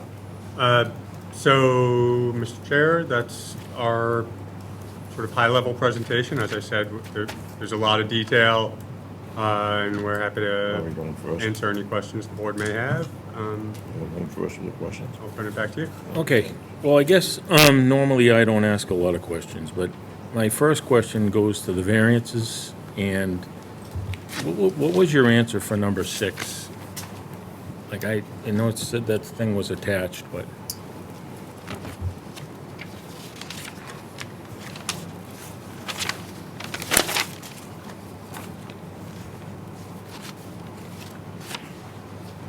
Number 6. The variance. Of what? In the variance? You have an attached document, it says, because, you know, there's so many of them, but I just want to know how you address number 6 in the variance request. You mean the variance for residential parking? Well, any of them, because in every variance, you have to, that the conditions and circumstances are not the result of the actions of the undersigned. Oh, I see. Taken to subsequent, the adoption of this bylaw for the following. Standard number 6. Yeah. I gotcha. I thought you were talking about request number 6. So, I mean, the answer is this. We're trying to create a really special project. There are a lot of site constraints that obviously aren't of our making. The wetlands, the shape, the topography, the sort of being wedged in between the different public ways.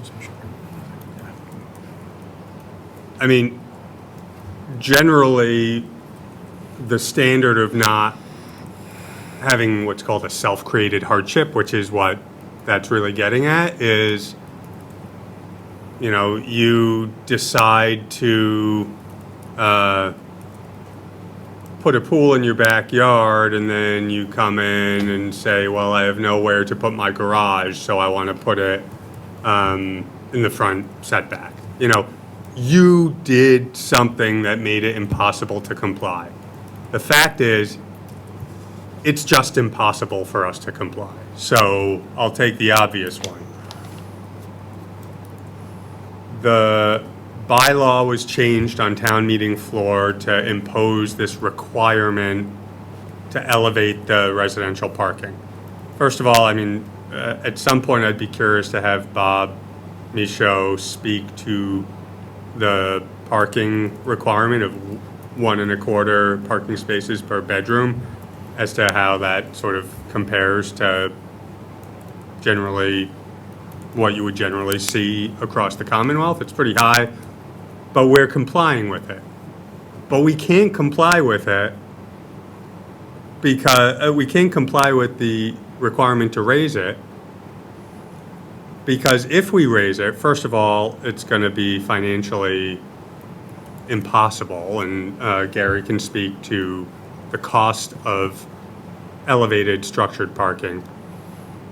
And if we were to do that, we're going to intensify the height relief we need, because we're either eliminating an entire floor of residential units, which means we're adding millions of dollars of construction costs and eliminating half of the revenue from residential, which, you know, those numbers don't generally work. When you increase costs and reduce revenue, you know, it kind of isn't great for the project. So the only way we can comply with the requirements of the bylaw is to not build, to not do the project, or to do a project that is insignificant, unimaginative, and won't be the transformative project that I think was intended when this overlay was passed. I think it was just, you know, there's some details when, I mean, if you were to have a 3-bedroom residential unit and you have to have 4 parking spaces for that 3-bedroom unit, and you have to put the 4 parking spaces on the second level, it doesn't work. So none of that we've looked every which way, and if if the board has questions about any of the specific relief, there's just no way to make the project economically viable and make it what I think the town's looking for without the relief we're requesting. And again, it all comes back to, I mean, this is a really unique site. It's unique in opportunity, but it's also unique in challenge. I can understand that, but the problem is that, these lots were put together. So we have to square with that. That's where, me personally, I don't, like, how do we get over that? That the lots were put together? So it says that the conditions and circumstances are not the result of the actions of the underside. Well, putting the lots together is enabling us to do the project, but it's not causing the need for the relief. In other words, if we took one of these small lots, it would be even more impossible to put the residential parking on a second level. You literally wouldn't have room to do it. It wouldn't only be cost prohibitive, it would be logistically impossible. So are we doing things by combining the property, by, bringing a project forward? Of course. Is that causing the need for the relief? No, there's no way in which combining these lots is creating the hardship that's causing us to need relief. Combining the lots is allowing us to do the project, but it's not, it's not changing the topography so that we have nowhere to put the residential parking in compliance with the bylaw. So Bob, can you speak to that? But combining the lots? Well, trying to square I think you number probably 6. need more information to know, like, how much was paid for everything and, to assess the financial. I mean, they're telling you how much elevated parking structure costs, but I don't know how much the assemblage costs. Financials has no bearing on our decision. Unless the. It's not our problem what their cost is. This is not a 40B. We don't have to guarantee them a profit. If they can't do it within the rules of the Brent Rock Overlay District zoning, then don't do the project.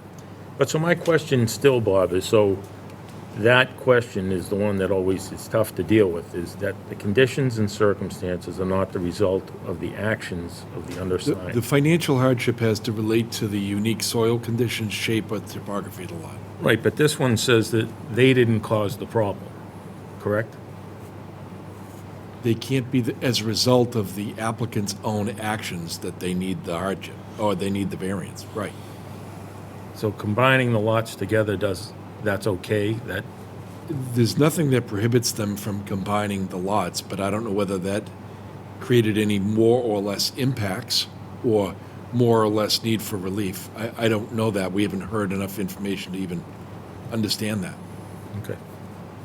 So yeah, I think the key, Mr. Chair, is combining the lots isn't creating the topography, isn't creating the difficulties that are causing us to ask for the. Right, but that's my problem, is that we have to hit all 7 of these in order for this. So this is, for me, they're all hard, but this is hard because you're saying that by putting the lots together, you didn't create this problem, but Right. you did, because by putting the lots together, you're making a bigger parcel to make a bigger project. So I'm just trying to, I'm sure that you're gonna have an answer or something, we're feeling this out tonight. But that's something I'm sure the other board members are gonna have questions, but this is one that I'm struggling with. I understand what you're saying now. So, and we can certainly, provide more of an explanation in writing, but I think what you're saying is, by combining the lots, are we creating the potential for a bigger project that therefore is requiring us to ask for this relief? I would say no, because if we took each of these parcels as they currently exist separately, and we wanted to develop each one separately, first of all, I don't think that's the intent of the bylaw. I don't think that's good planning. I think you want to have master planning and, That's why I'm asking you. But putting that aside, if we wanted to develop each of these parcels separately, with little mini projects, each one 1/8 of this project, each one of those projects would require the same relief. And so it's not, But they wouldn't qualify because then they wouldn't be unique. Every single one would have the same issue, and therefore the uniqueness goes away. so uniqueness doesn't mean, I think this is a very esoteric concept. Well, I don't think that that's what the law doesn't contemplate that it's, improper to combine lots. First of all, some of these lots are non-conforming, and by combining them, you're eliminating non-conformities. That's what the law wants to see. Yeah. So, I have never, You're creating nonconformities because you need variances. so I have never seen any case suggesting that by combining lots to do a project, that somehow precludes the ability to ask for relief. So, to the suggestion that financials don't matter, I just want to read from the statute. So the statute kind of is important here when you're talking about what matters. Go ahead, thank you. Would involve substantial hardship, financial or otherwise. So respectfully, the finances kind of are important because that's, I like to look to the statute to figure out what's important. But you can downsize the project so that the finances isn't hurting you. If That's possible to do. you can downsize the project to the point where it's not economically viable and there's no project. I mean, look, we're bringing this to the board. The board, I'll be very clear. The board does not have to grant us this relief. We're asking for a lot of relief. We recognize that. You have discretion. The question is, does the board like the project? Does it think it would be good for the town? If so, you absolutely have the discretion to approve it. We're happy to answer these questions. We don't have the discretion to violate the variance laws. That's not within our discretion. Yeah. Just because we like your project. I'm pretty sure I didn't say that, sir. I'm pretty sure what I'm saying is, when the statute says financial hardship is an appropriate basis, I'm going to go with that. I understand you have a different view of the law. I'm happy to, have a legal debate with you, but I Have the think the legal debate standard with our is lawyer. what the statute says. So my point is, I think, and I appreciate your question, and I'm happy to address it, really clearly in writing. There's nothing in the law, no case that says combining lots so that you can do a project somehow is a self-created hardship that precludes relief. Self-created hardship is, I dug out the, 1,000 yards of fill from my backyard, and then I come in and I say, oh, the topography in my backyard is terrible. That's self-created hardship. Okay. Combining lots to do a project is not self-created hardship. But I'll address it in writing. Okay, so now we'll start with Larry. Larry. Board's questions. I just have a concern with a couple of the variants I wouldn't have a problem with. The off-street parking, the base flood zone parking is actually my biggest. I know that's a big one for you guys. This is a huge project. I gotta commend you for even stepping up to the plate and even try something like this down there. Your family's worked hard down there, clearly. You're gonna take an area that a lot of the buildings gotta go. The flood parking is the big one for me. I'd really like to find some way to get around that.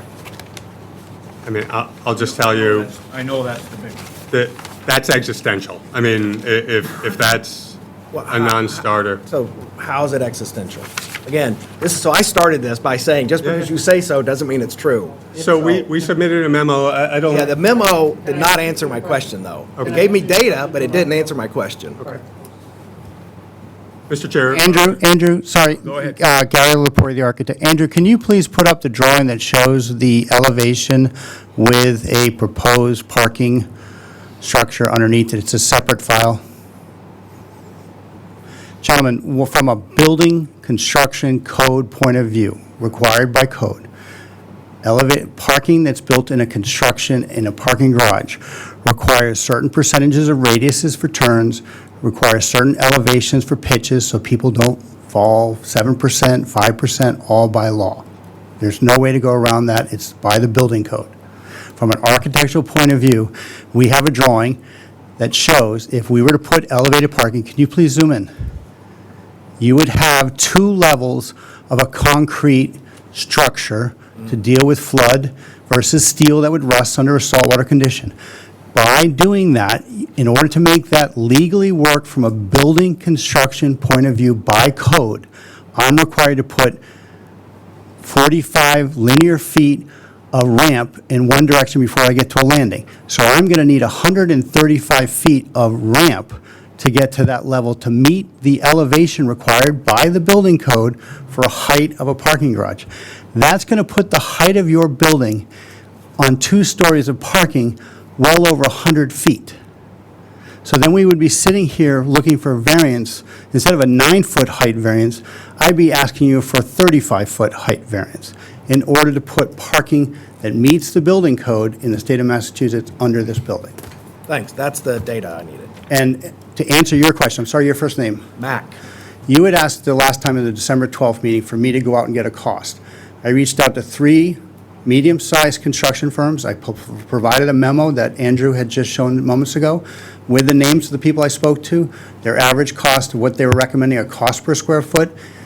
We're looking at anywhere between $14 and $15 million to do a parking garage of this size. So let me ask, just while we're here, my understanding is that the only requirement for elevated parking is for residential parking, correct? I'm letting the attorney answer that one because my In the understanding. bylaw? Yep. Yes. So that's 91 spaces. Because your drawing shows you actually have 73 bedrooms. I had to count them because nowhere could I find how many bedrooms did you have. You don't mention it anywhere, I had to count them. And your drawing shows 73 bedrooms. 36 units, 2-bedroom units. There's one that is a 3-bedroom unit, the way it's drawn. It should, then it's mislabeled because it should be, sorry. There's 36 units with 2 bedrooms each unit. All right, so we're talking 90 parking spaces. Let's do the math. 90 parking spaces, 9 by 18 is 180 minus 162 square feet per parking space. Right, at $240 a square foot. Yeah, I'm at $240 a square foot. That's $3.5 million. Except you're leaving out drive aisles, you're leaving out ramps, you're leaving out. I'm just going by the numbers that were given, $240 a square foot. Yeah, but a assuming square that foot for the included- structure, not of the parking spaces. So, 18% contingency, that's another $600,000 there. So 4.1 million or so, not 15. Yeah, but you can't. I'm just saying. The parking structure is a lot more than just the actual, the parking stalls. I mean. It's pilings, footings, the bearing. But all that, in that considered in the $240 a square foot calculation that you got from the 4 people you talked to? That again, you gotta understand.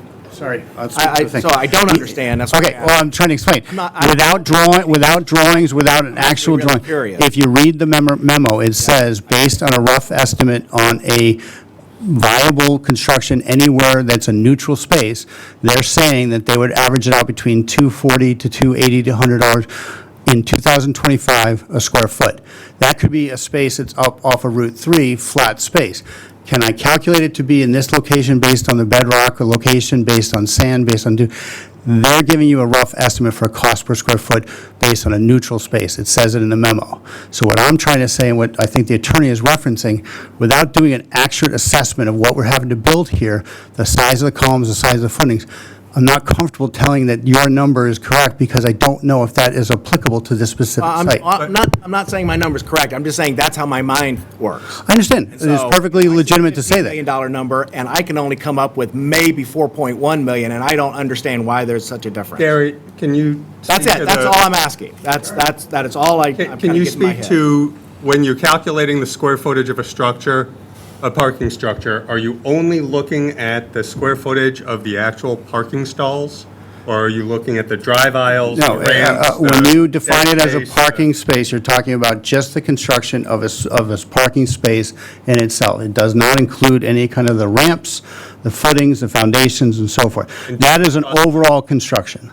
Do those cost money? Yes, they contribute to a cost. So do you have to include the drive aisles and the ramps and everything else when you calculate? The railings, the handrails, the guardrails, all of that has to be factored in. Okay. Sorry? So Was there a Larry, do you have question to me? anything else? No. Oh, sorry. Steve? Okay. We should do Steve last, but. So, everyone else can. so to address what he just said, okay, you have to conform to these building codes if you know, if you didn't build the building outside of the, you wouldn't have to do it. So that's meaningless to me. So, Under that theory, Mr. Chair, there'd be no such thing as a variance, because if the answer is. you don't well, don't qualify. build it, You don't need a You don't variance. so that you don't qualify need for a variance. You don't meet the first two requirements of a variance. So anyway, Well, he said he's gonna put this in writing for us, these answers, because I didn't. so couldn't I find just them. want to speak to a couple of things first here, before we get into that. First off, you're missing some relief here. Okay, so you want to have a restaurant that's on the second and the third floor with residential, which is completely against the Brent Rock overlay rules. I believe that town council contradicted that at the prior hearing. That's not how I read the Brent Rock overlay district rule. I read it I that guess you can't I have have to trust the commercial lawyer. on the Each second and third individual on the floor. board is entitled to Fair their enough. opinion, because we've had this discussion about variances. Steve, this is something that comes up. So you're missing some relief here to start off with, okay? Because it clearly says to me that you can't have a commercial enterprise on the second or third floors mixed with the residential. That's the whole, that's what, you can't pick and choose pieces of the Brent Rock overlay zoning law that you want to use and other ones that you don't want to use.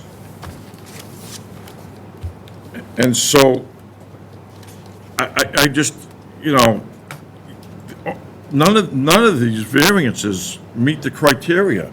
They don't meet the first two of the criteria. And then, if you want to go down to detrimental to the area, we have a gigantic traffic and parking problem in the Brent Rock Esplanade. It's huge. And now we have the jetty, which no longer has on-site parking because our select board let them have a permit not to have it.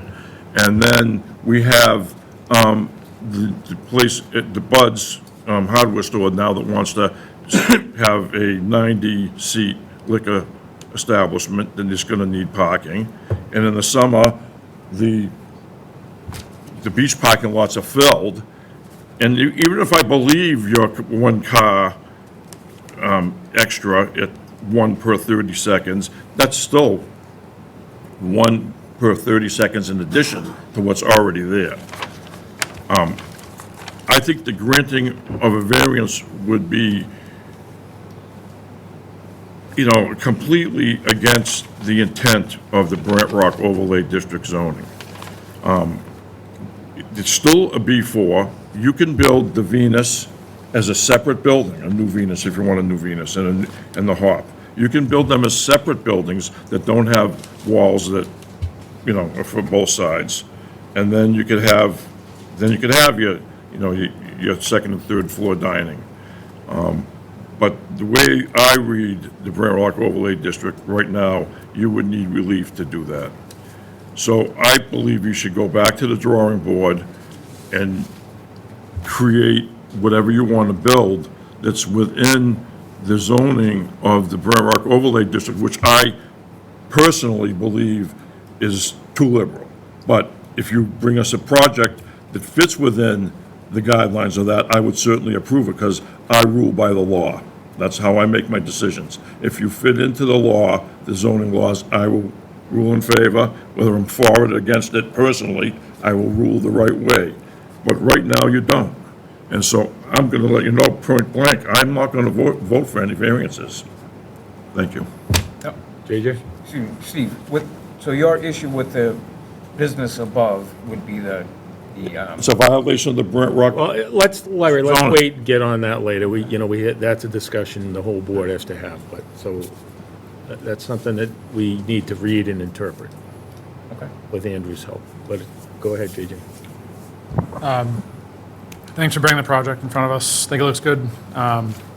Obviously, there's some impact to the area. With any project, there's going to be changes. Change is scary for some people. I think that we need to embrace, like I said in the other project here, we need to embrace people trying to better the area and do something different, bring business back to the area. I'll just leave it at that for now, but I like the way the project looks. I appreciate you guys bringing it. Hey, can I say one more thing, No, Brian? it's Mac's turn. So my only two issues, beside the just getting my head around the parking, which I appreciate the data and the information. Thank you. Number one is, in reviewing this, and again, just so you know, I'm not, my vote doesn't count in this, but I get to ask questions. So I'm gonna ask questions. I get to play the stalking horse here. So number one, when did this property transfer? What date? Is that 2023? I would defer to my client on that. That's what the deed says?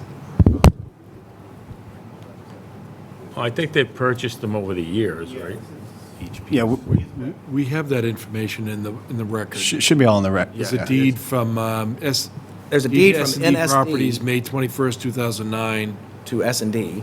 Yep, and then there was a separate deed. So there's a deed from NSD to S&D. Yes, correct. In And then there was 2023. another property acquired in May of '23. Right. So one from 2009, one from 2023. So I'll need you to address this, but in my reading, it's if you purchase a property and you know that there are conditions that are overlaying on that property when you buy it, you're buying into those conditions. That there is a knowledge that the Brent Rock Overlay District and all of its requirements existed by the time that property switched into its current ownership structure, and therefore you have to live with it. So That's layman's terms. that's, I appreciate your question. That's not a thing in zoning. That's a thing in nuisance. It's if you're alleging what's called an regulatory taking. In other words, I bought this piece. I only read zoning law. So there's no Our zoning that's, regulations. there's no zoning case that says you don't qualify for a variance because you bought Because you knew. property. Because you knew about it when you bought it. So we knew what the property was.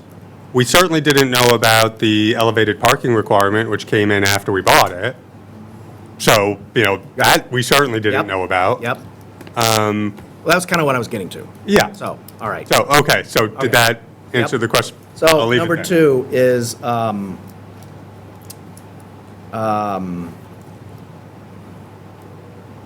well, you got to it so quickly. Is the question? or- No, I've now lost it, but I had two. It'll come back to me. I'll wake up You know where to tonight. find us. It's all right, we get. Damn it. We can listen to Gene, and then we'll go back to I Steve. second Grover. I appreciate Yeah. that you're coming down there and, working on this and bringing business down there. I personally feel the scale is a little bit too big for the area. In the parking, it floods down there, which is why they asked for elevated parking. You're going to have residents that are going to park on the ground, and their cars are just going to flood. If you look at the pictures over the years of what happens down there, I'm concerned about the flooding in the cars on the first level. But again, I appreciate the project. I think it's great. We need to do something down there. I think the scale is a little bit too big. So I would agree with that, and I remember my second thing. Oh, go ahead. So if you go further on either side of this current now combined lot, which was that there's a laundromat, and behind the laundromat, there's now a boarded-up, kind of three-story building. Was that Haddad's? Yeah. Had it. Yeah, Haddad's? Pronounce it, I would feel. All right. So if soil,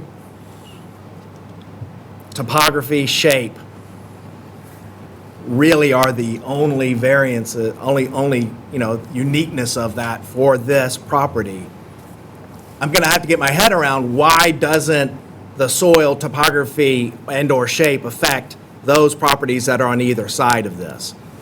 Why is this strip right in the middle of all this so unique that it qualifies under that very strict view on granting a variance? And I'm with Gene on this. I appreciate the fact that this is it's big, it's, and you're trying to do something, which, God bless you for, continue to try to raise the economic base of this town. But I got to get my head around, kind of with Steve, the law, the way I read it is, it's got to be unique to that.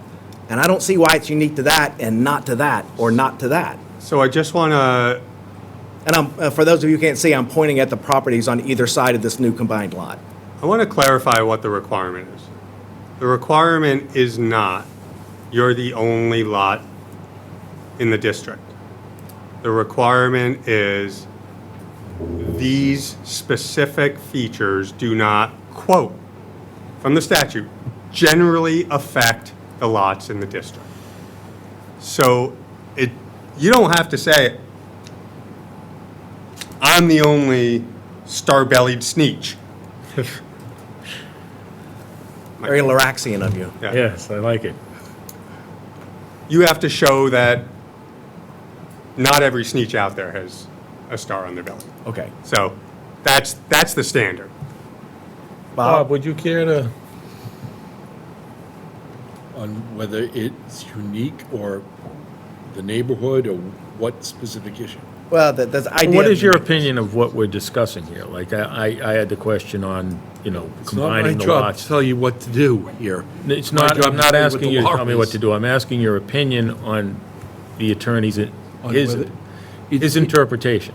It doesn't have to be the only lot, I agree with that in principle, that experiences a condition in the literal sense.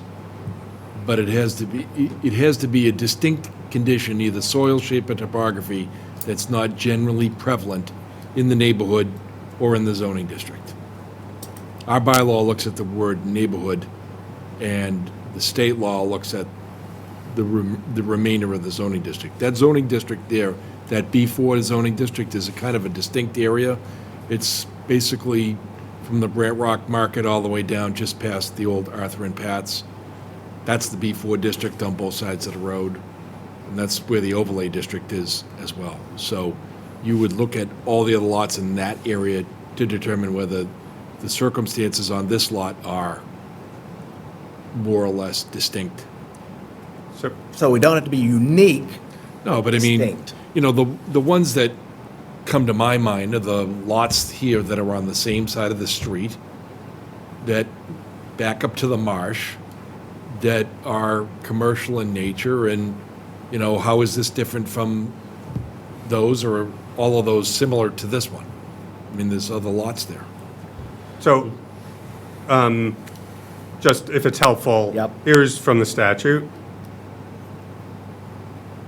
First of all, it's soil shape or topography of the land, or any circumstance relating to the structure. So I can come back to that later, because this is going to be a very unique structure that we're proposing, and because of that, where, it has particular needs. But putting that aside for now, affecting such land or structures, but not affecting generally the zoning district in which it is located. Not affecting generally doesn't mean you're the only one. It doesn't mean, look, if I have a lot and it has a lot of ledge, chances are my next door neighbor's gonna have a lot of ledge. That doesn't disqualify me. If every, or a majority of the lots in my district have a lot of ledge, that disqualifies me. So you would expect that the lot next door is going to share pretty similar conditions regarding soil shape or soil and topography anyway, if not shape. If not shape. And the abutting lots don't share our shape. But putting that aside, that's why the statute which governs says in the district doesn't generally affect other property. Tell me how they're different then.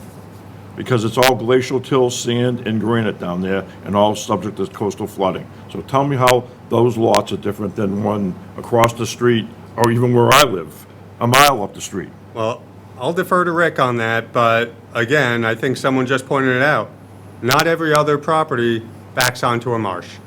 Not every other property has the shape that our property has. They don't back on the marsh. It is a marsh that was filled.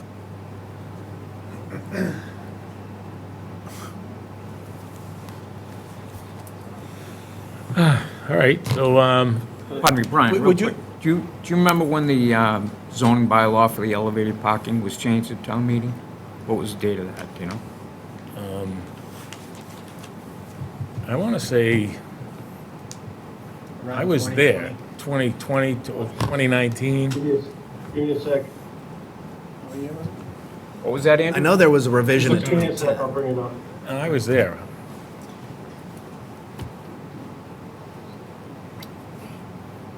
I know when a revision was voted It down. was amended 2021. Yeah.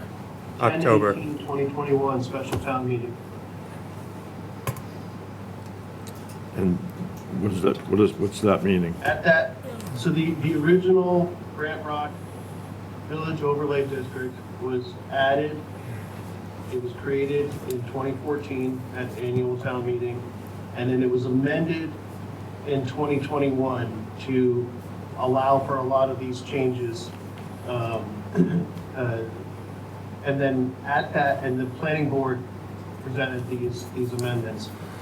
At that special town meeting, an amendment was made to the proposal that required the parking above, the parking for residential to be located behind the commercial uses on the first floor.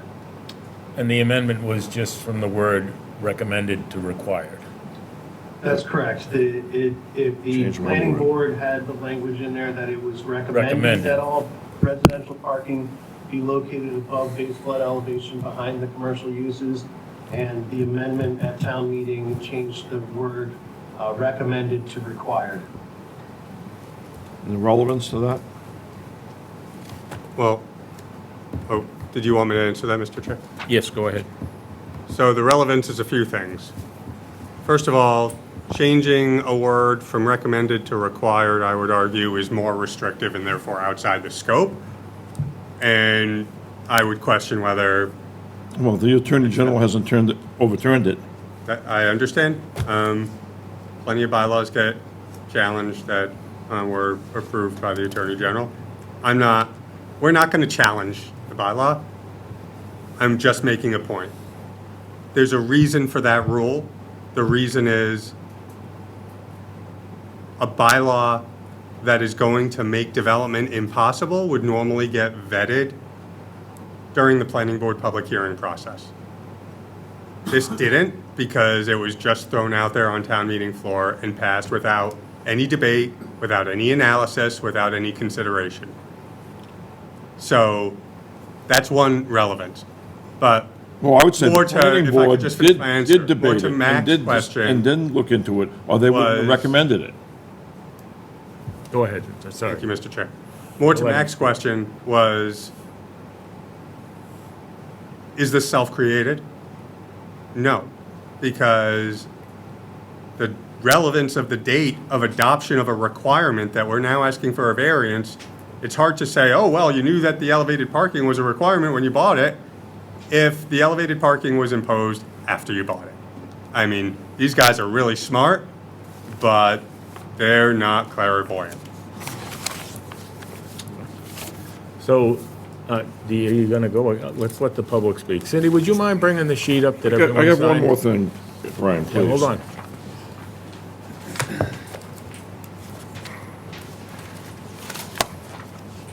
Let's get some fresh air in here.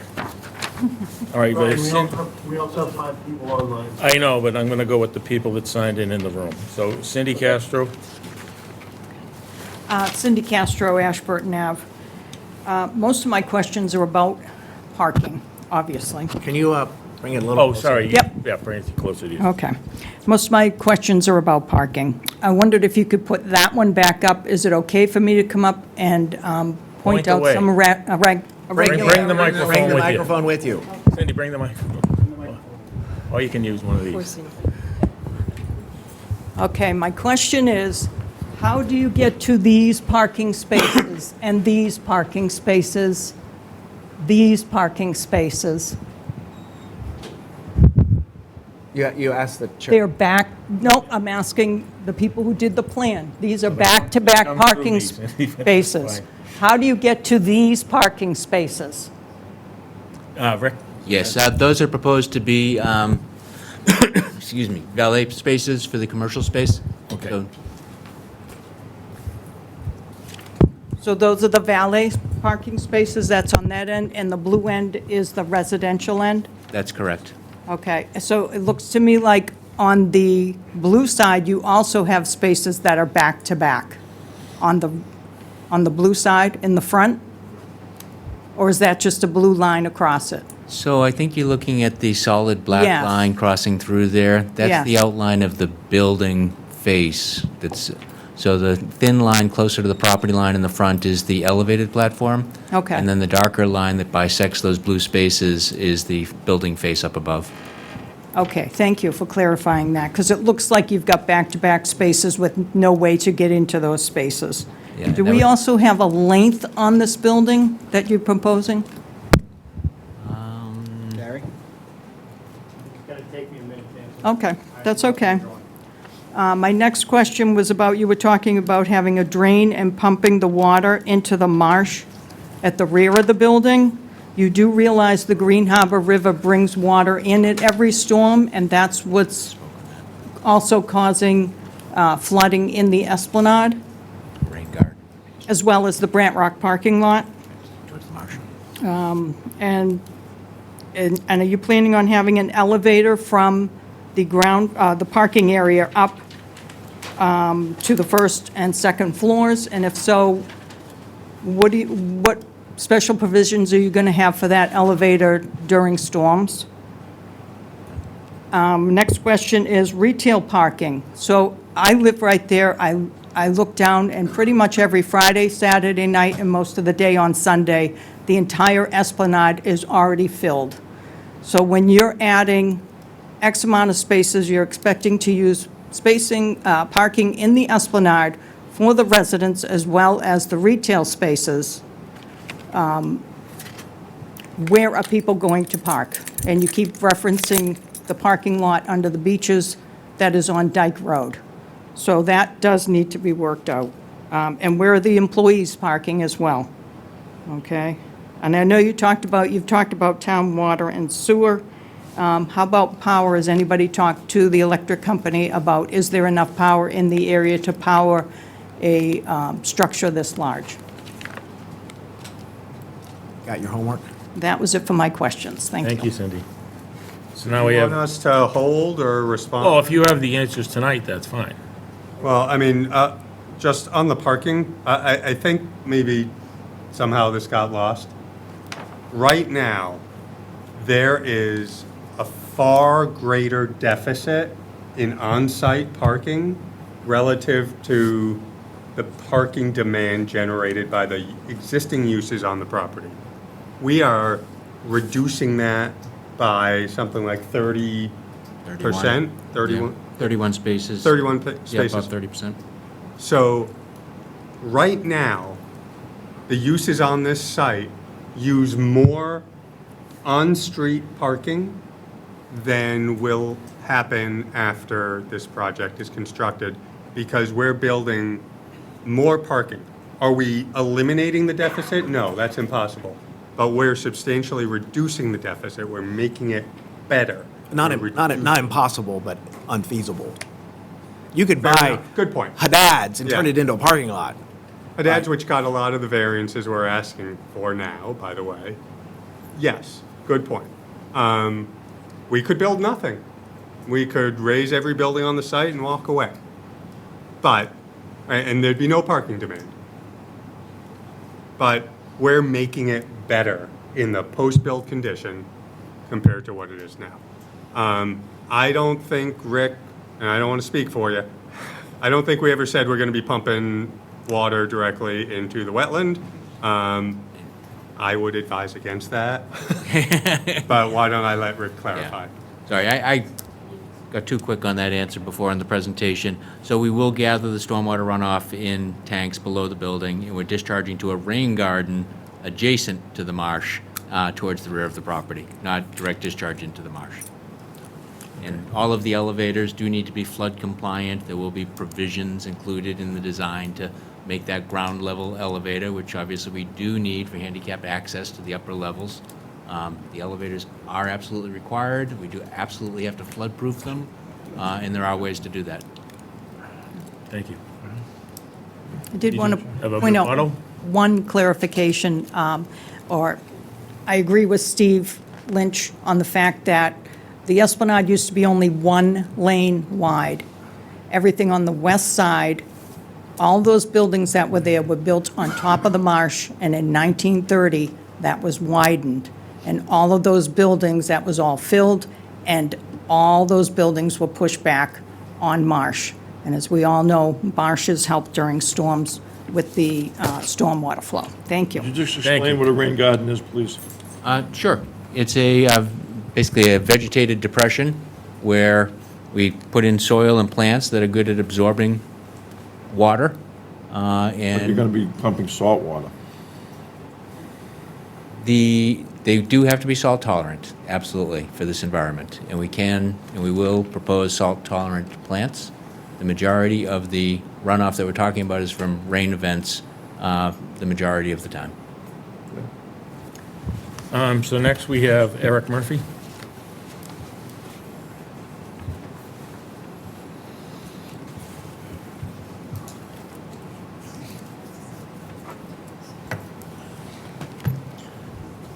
Good evening, members of the board. Eric Murphy, 252 Ocean Street. I am speaking on behalf of myself as a resident. So I'm speaking for the first time. We've actually had public comment in like a year, and we've had meetings where the board was actually different than it is today for this same project. So I have a few questions. Please bear with me because it's going to be a lot, and More than Steve? probably not.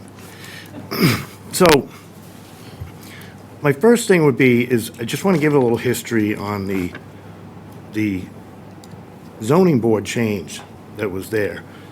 There was a line in the zoning board placed by the planning board. It went through all the proper channels, came to town meeting, and it was amended one word. Not even the whole word. It was only several letters of the actual word. I heard tonight that it was brought up and it wasn't discussed and it never got voted on. Well, the way town meeting works is when you bring up an amendment, everyone gets to talk about it. Then we vote the amendment in and we revisit the bill. And that was passed overwhelmingly for the parking to be elevated. So to say that it was just snuck in or it didn't really go through the proper channels, it got voted in, and then it was reviewed several years ago, 2 years ago, I think, at the fall town meeting to remove that, and that was denied 9/10 of a vote. So the question with the parking is, they need 94 on-street parking spots to go along with the parking that's flooding. I'm just curious as to, those parking spots are not ours to give, those are the town parking spots. And as we speak, for the past 10 years, the town charges residents to park in the Esplanade for a parking space. And they have every year for 10 years. So I wonder, where are these residents going to park from the new building when they can't buy permits to park in the Esplanade? That would be my first question. The second question is, the lots between Arthur and Pat's and the ice cream store have been there 30 years. I would assume their lots have been abandoned use. They haven't been touched in 30 years, no, and they flood twice a year, every year. I sent a few pictures in for Andrew. If he could pull them up, that would be great. So, first off, the lots, I don't think you can build on them. They've been abandoned for 30 years. They flood twice a year. That's one thing. The bonus room, or the closet room, or whatever you want to call it, can easily be turned into a bedroom, and then you're asking for more spaces. And one more question is, the trip generation comparison, where you had how many cars and traffic was going in and out, what time of year was that done? Was that in February, or was that in July? Because it makes a difference in Brent Rock. So it didn't have, I noticed it didn't have any dates on it when it was up on the wall. I was just curious as to what the dates were that was taken. And then, Andrew, can I get Andrew to pull up the pictures for me that I sent Is he in? back yet? I just saw him walking in the hallway, but I sent him a text. I just heard about it. I'm bringing them up right now. Thank you, Andrew.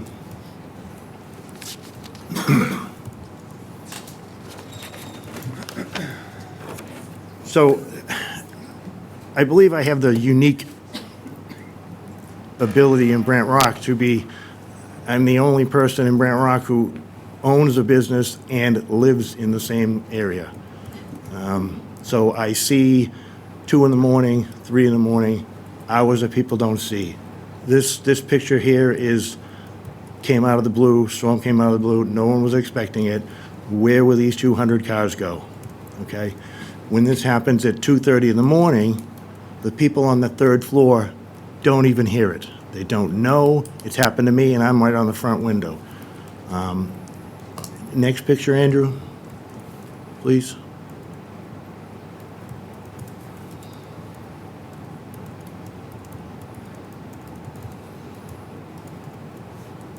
Hang on a sec. I'm trying to bring them up. I'm having difficulty with it. No problem.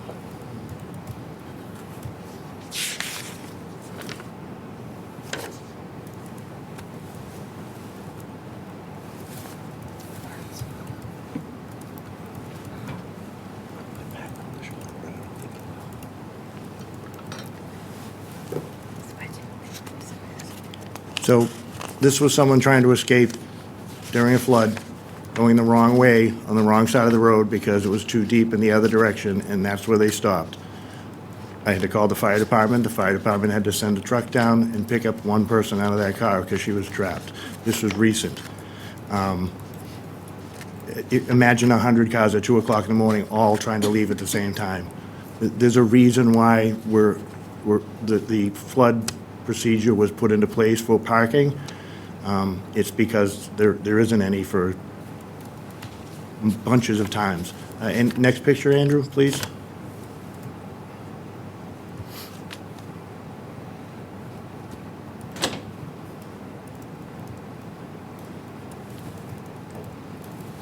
So this is a picture taken from the property when it was for sale.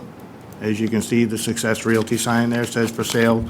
So, you know, caveat emptor, buyer beware. You know what you're getting when you're getting it. And to just assume that you could park cars there and at 2 o'clock in the morning and have nobody, it's not like it's a known thing. This is 30 years of going on of pictures that I've seen. I've got hundreds and hundreds of pictures. I've been on the news multiple times. This is not an area where you can park 200 cars on the ground at 2 o'clock in the morning and pretend it doesn't flood. There's a reason for it. I believe there's one more picture, Andrew, or maybe 2 more. So this is, again, the area during an average, just full moon, high tide. And maybe one more picture, Andrew, just showing the parking. Same area, another storm.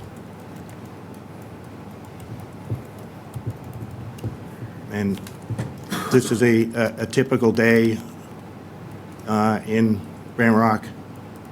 Doesn't seem to be too early, probably about 3 o'clock in the afternoon, and this is without 36 residential units and the 200 parking spaces. I just don't see how we can give half the parking lot to one business when there are going to be other businesses coming looking for parking. And all of those cars, if those were there at 2 o'clock in the morning, every one of those cars is flooded and totaled, and they're going to sit there for 2-3 weeks. The blizzard we had this winter, 4 cars were trapped in front of Arthur and Pat's, buried in snow on top of the storm drain, and they could not clean them off, and the plow trucks had to plow the snow on them, and those were totaled. So, and people don't live there, so someone is just, they don't know about the parking. No one knows that it floods until you get there. Right. Yeah, get the chat stuff off the picture here. I agree. Is there a way to shut the chat off on the Zoom, Andrew, or no? There's not a way. One last thing on the height, that's all. The height on one side, 500 and some odd feet with a 15-foot extra added on. That entire esplanade is going to be in shadow. It is going to be dark, and you're going to have no sunlight. I think there's other ways they can do this. This is not up to us to bite the bullet. It doesn't all need to be in one giant building. But that's just my point, and I would say I would vote against this. Thank you. Thank you, Eric. Thank you. Do you guys have any answers for his questions or statements? There's a lot in there. I'll start at the end. I don't know what the 500 feet is. We're asking for a height variance of 9 feet, and that section is stepped back. So we're not going to be shadowing the entire esplanade. On the issue of quote-unquote giving away town's parking spaces, again, I'm not really sure where this is coming from. Right now, people using the businesses on this site are parking on the street in town spots. That's going to continue, but fewer people will be doing it. So we're giving back, if you're going to use that term. I don't think it's the correct term, but if you're going to say we're being given parking spaces, no. We're keeping more parking on our site than is happening today. So I'm not sure. Only if you get the variance. Steve, you got to let him finish, okay? I'd love to You be able just to can't speak interrupt. uninterrupted. Just common courtesy. So. Sorry. I appreciate it. So we're asking for parking relief, even though we're reducing the parking relief that would be necessary in the existing condition. Was there anything else specific that was discussed? Oh, I just want to be really clear. I don't think I ever said that amendment wasn't voted on, so I'm not sure where that suggestion came from. I've been a town council for over 30 years. I kind of know how town meeting works. I know it was voted on. What I said was there was no public hearing, there was no analysis, there was no study. So just to be clear, I acknowledge that town meeting votes on things. That's how bylaws get written. That's not quite Okay, true. now hold, It's all not right, quite all right. true. The planning board has public hearings. Steve. Can you let them finish, and then if you want to speak, you can speak. He's not. Thank you, Mr. Chair. Nick Drosopoulos, Ames Way. I just wanted to discuss, some of those are old pictures, and I get it. We all know the area floods, but, the town has invested into the new seawall, which is done a tremendous job on less floods. In this latest storm, the police have been more involved. They've done a great job warning the people. We have great weather systems now. We know when storms are coming.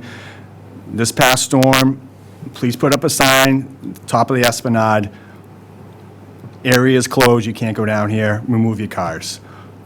We are responsible for our property only. We cannot babysit people who leave cars in the Esplanade. That's not our property. We can only control what's in our own property, and we will do our best to make sure those cars are removed. Thank you. Okay. So now we have Lauren Folan. Excuse me, Mr. Chairman, just real quick, Steve Chrysopoulos, Holly Road. I also want to point out that Marshfield Police Department also has a warning system now. They created a warning system that also, you sign up for it, sends immediate alerts to people in the area. The mic's off. Yeah, you gotta hit that button. There you go, it's green. Marshfield Police Department has created a system where you can sign up for any type of alerts for incoming weather or flooding, etc. That is new, and the Marshfield Police Department does offer people to come in and sign up for that. Thank you. So we have Lauren Folan. Am I pronouncing that right?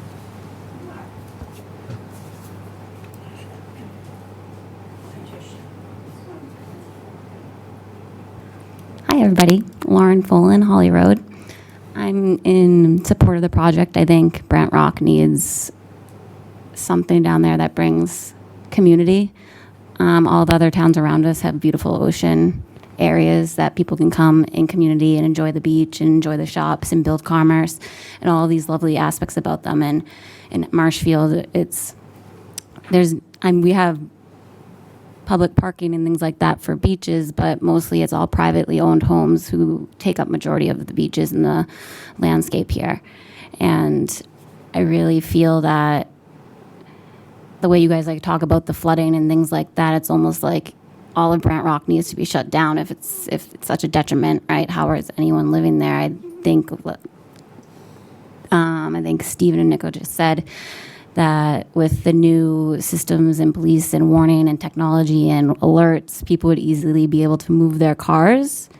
And other than that, it's almost like what can be built there then? Because no matter what, if the variance of elevated parking doesn't pass, what can even be put there?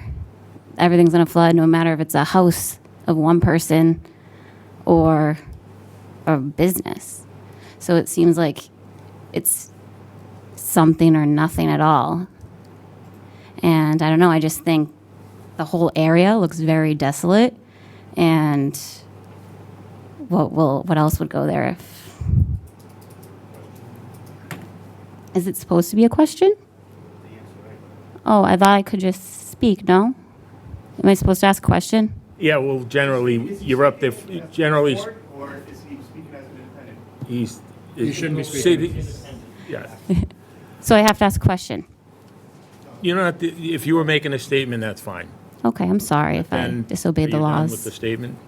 I guess so now. Okay, thank you. Thank you, I appreciate Well, Michelle, you have to wait because you're not on my list, and I have to go to the people online first.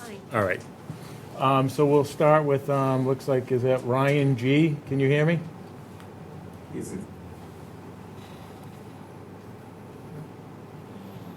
Are you gonna speak? Yeah, sorry, I actually muted it. Name and address for the record. Ryan Greenblatt, South River Street. Go ahead. So I'd like to make a statement. This isn't a question. Sure. I just want to voice my support and respectfully ask the board to approve this project. The family behind it has been part of this community for a long time. They've always given back through their service, generosity, and involvement. I've known Nick, Stephen, and David personally for nearly 30 years, and I have no doubt they'll handle this project responsibly and with care for their neighbors. I really believe it would be a great addition to the area and a positive step for the community. Thank you. Thank you. So next we have Diane Jordan. Brian, your hand's still up. Diane? Hi. Yep, Diane Jordan, here at the right time. Speaking from the DPW Board of Public Works first. So, they don't have sewer capacity. So it's just unfortunate that their team never came and checked that. Because it would have saved, a lot of time and aggravation and I think expense. And then also, I think, no matter how they want to mitigate the water, the flooding in Brent Rock, the water is still going to end up at the dike, where we need multi-million dollars worth of, or that's my dog speaking, her toy, sorry, where we need multi-million dollars worth of repairs. So all of that's been documented, and had they ever reached out to the DPW, they would have gotten that information. I really wish that it's a I wanted to say first, and I forgot. It's a beautiful plan. It is. It's beautiful. But it can't be in Brent Rock. It can't be. So I really wish that they would work with the community and work with what they have and, be heroes and give Marshfield something that will benefit everybody. And be realistic. I wish that they would get realistic advice. Maybe they're, the community's trying to do that. So that part was for me as a resident. So it's not really a question because I don't think they can answer the sewer and increased flow issue. So they can try, I guess, if you wanted it to be a question. Otherwise, you can let it be a statement. Thank you very much. Okay, thank you. Mr. Chair? Yep. I'm not going to go too far with this, but if my understanding is correct, the speaker is a direct abutter, has a clear financial interest, and to the extent she was speaking as a member of the Board of Public Works, I think it's really problematic. I'm going to leave it at that for now. Okay, thank you.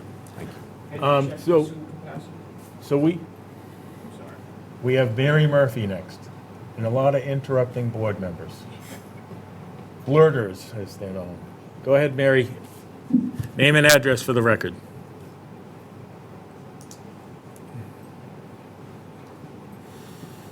Or not.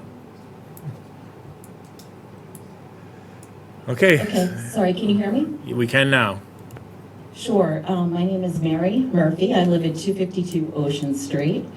And I've had the pleasure of living in beautiful Brent Rock for, almost 30 years. My husband and I actually own 3 parcels in the Esplanade. So whatever the Desopoulos brothers do, we're really behind you. I know you think we're against you, but we're not. Like, we really want everyone to win, but everything you keep putting forward is so over the top. And I guess I just don't understand why. And a couple of other things before I even let you speak is, I think there's a couple of different myths that are going on here. One is, I think the seawall in Brent Rock really has helped, Nick, and I think you're right. But there's more to do, and I think we're all going to work on that, hopefully, as a community. The police alerts, Nick, as you mentioned, or others on the phone, they've been around for a while. And I've been working on the PPI CRS committee, and we're really starting to call out the neighborhoods like Brent Rock.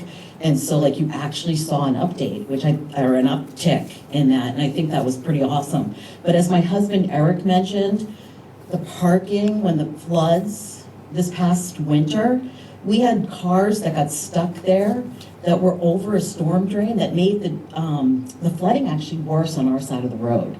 You probably didn't notice, but it did. And we were out there with our shovels, as neighbors do, bailing people out. And I really want to understand the parking relief that the gentleman keeps stating, who I guess apparently was former town attorney. I mean, definitely looked like an attorney.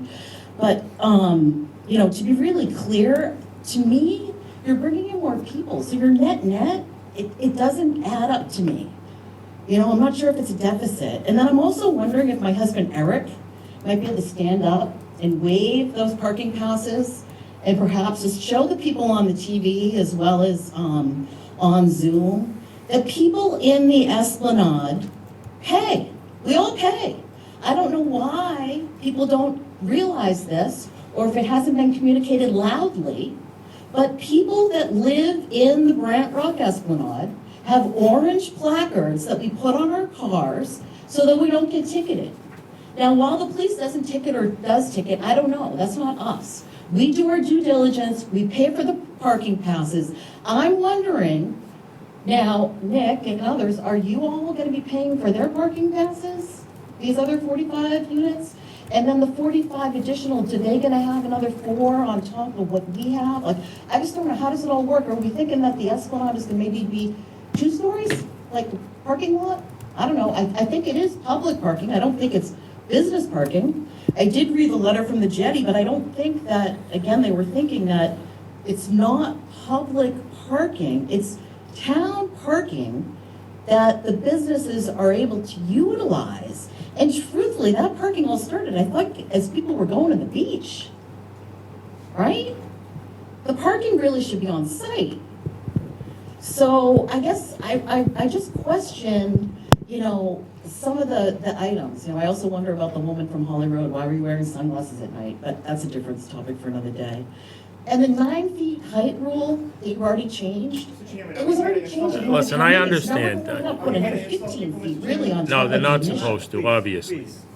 And then I think back to the gentleman on the phone that talked about the responsible business owners that are in front of us.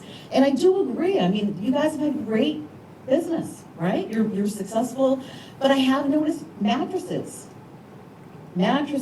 all last summer, okay? Or what about the abandoned buildings that we look at that were promised, or better yet, we make them into works of art, right? So we're gonna spray paint them, and we're gonna call them works of art instead of tearing them down. So, you know, I wonder, there's so many questions I wonder about.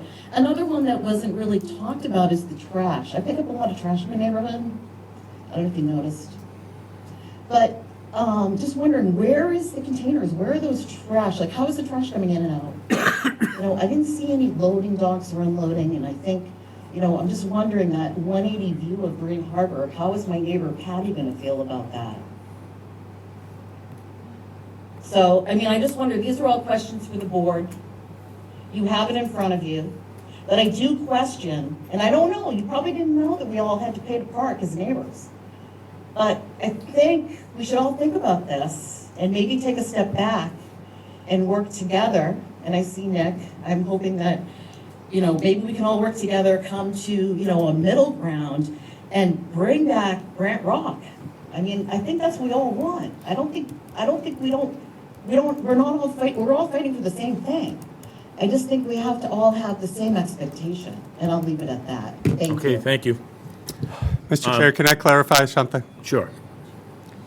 I don't know how to say this any more clearly. It's been said a number of times. But people keep saying that residents of this project are going to be parking on the street.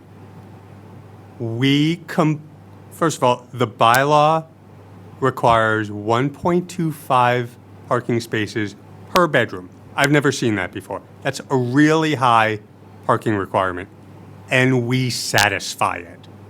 So all these comments about how residents are going to be parking on the Esplanade, I don't know where it's coming from, because we satisfy a very high parking requirement for the residential units. And yes, But you have bonus rooms. Mary, you're going to be muted.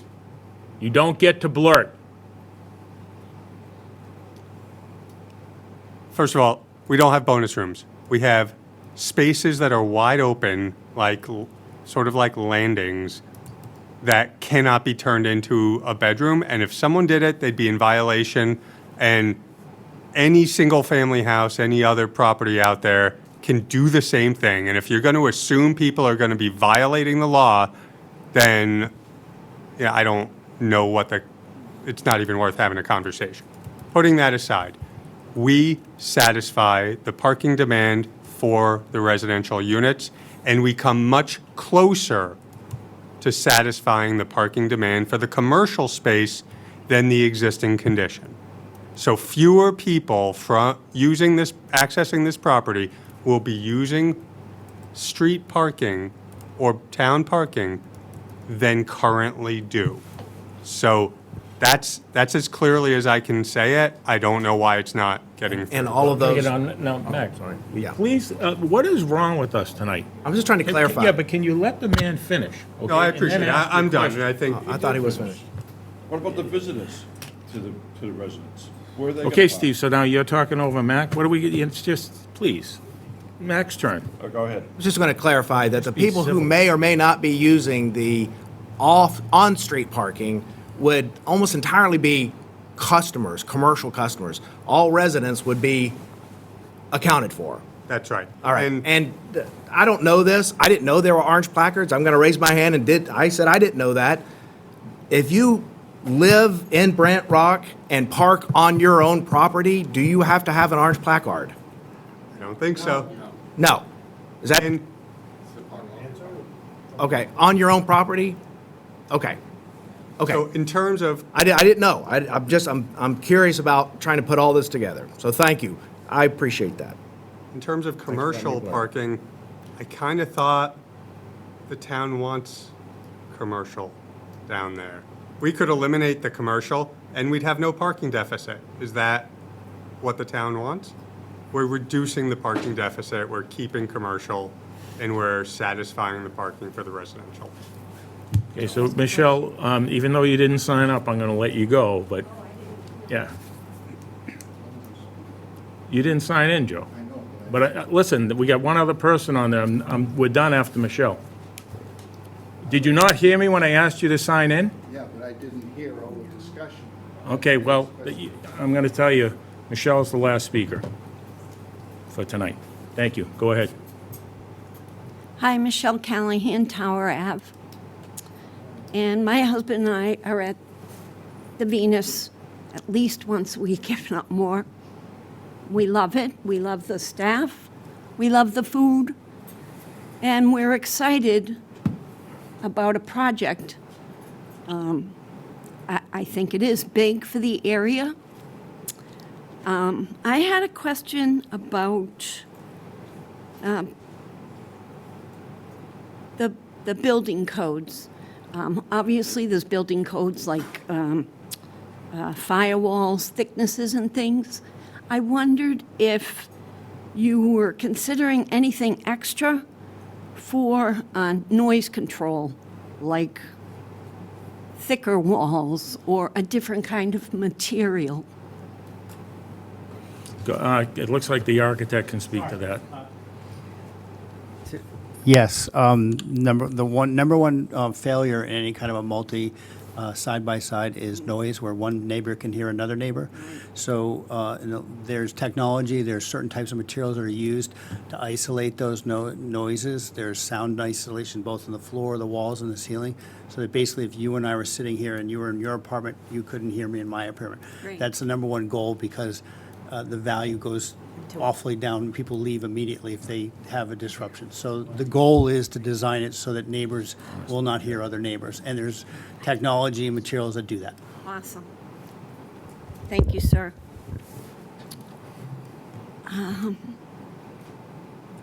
I wondered if the square foot of each unit, what the square footage is of each unit, and is it the same for the handicap units? Sure, I apologize. The square footage for each unit is just under 2,000 square feet per unit. The handicap unit is 2,100 square feet. Andrew's looking at it right now, and he's actually underlining. If you could zoom in, you can help me out because I can't see it right. But basically, that is the handicap unit. So the entire unit is one level with handicap accessible bathrooms and kitchens, and universal design, and so forth. So basically, that unit for that particular bedroom is 1,400 for that unit. The one up in, so to repeat and correct myself, the handicap units are 1,400, and all the other units are about 1,800. And my last question, is it going to be assigned parking spaces for the residents, or is it just first come, first serve? I should just stand next to you. And then again, from a real estate saleability point of view, you do assign parking, because then people may choose to park closer to an elevator if they need a walking assistance and so forth. So I believe the intention is that we will offer the units with close enough parking, because we are going to have 2 elevator towers, so that if people are parking closer to their units, they may want to be assigned units to that. Great. And Mr. Chair, just to elaborate on that, a question was raised about guest parking. The 1.25 per bedroom requirement is the requirement for the overall development. It's obviously, a 2-bedroom unit isn't going to have 2.5 parking spaces assigned to it. So there will be guest parking spaces throughout the facility. So when would you guys be ready to come back and answer some more questions, the ones we've had tonight that you weren't ready to answer? Like, we would like to see the full variance answers all down and given to us. Sure. So I can prepare a letter on that. Is there any other specific information, specific questions the board has Does had? the board that we have any should- more remaining questions? I have a question. As it was pointed out, it floods there, we all know that, which is why your restaurants are elevated. So you have the residential parking underneath the building, and as it pointed out, we all can get those text messages from the police. Where are all those 90 people going to go park their car if they evacuate?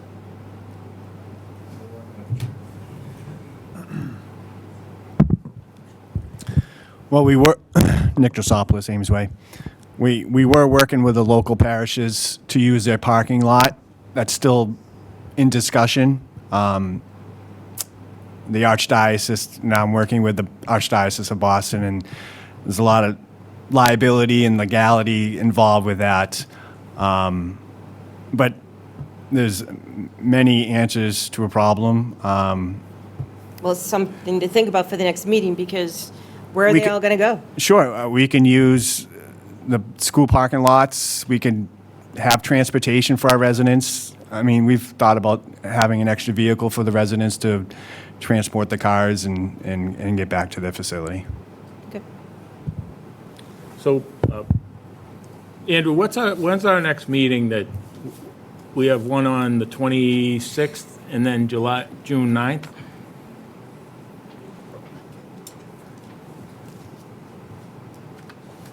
Sorry, I couldn't.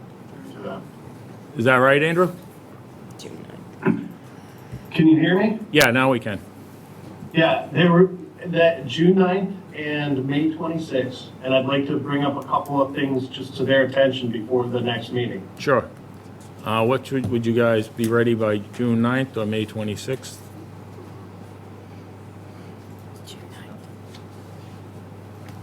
I think June 9th is probably better. 2 weeks enough for you?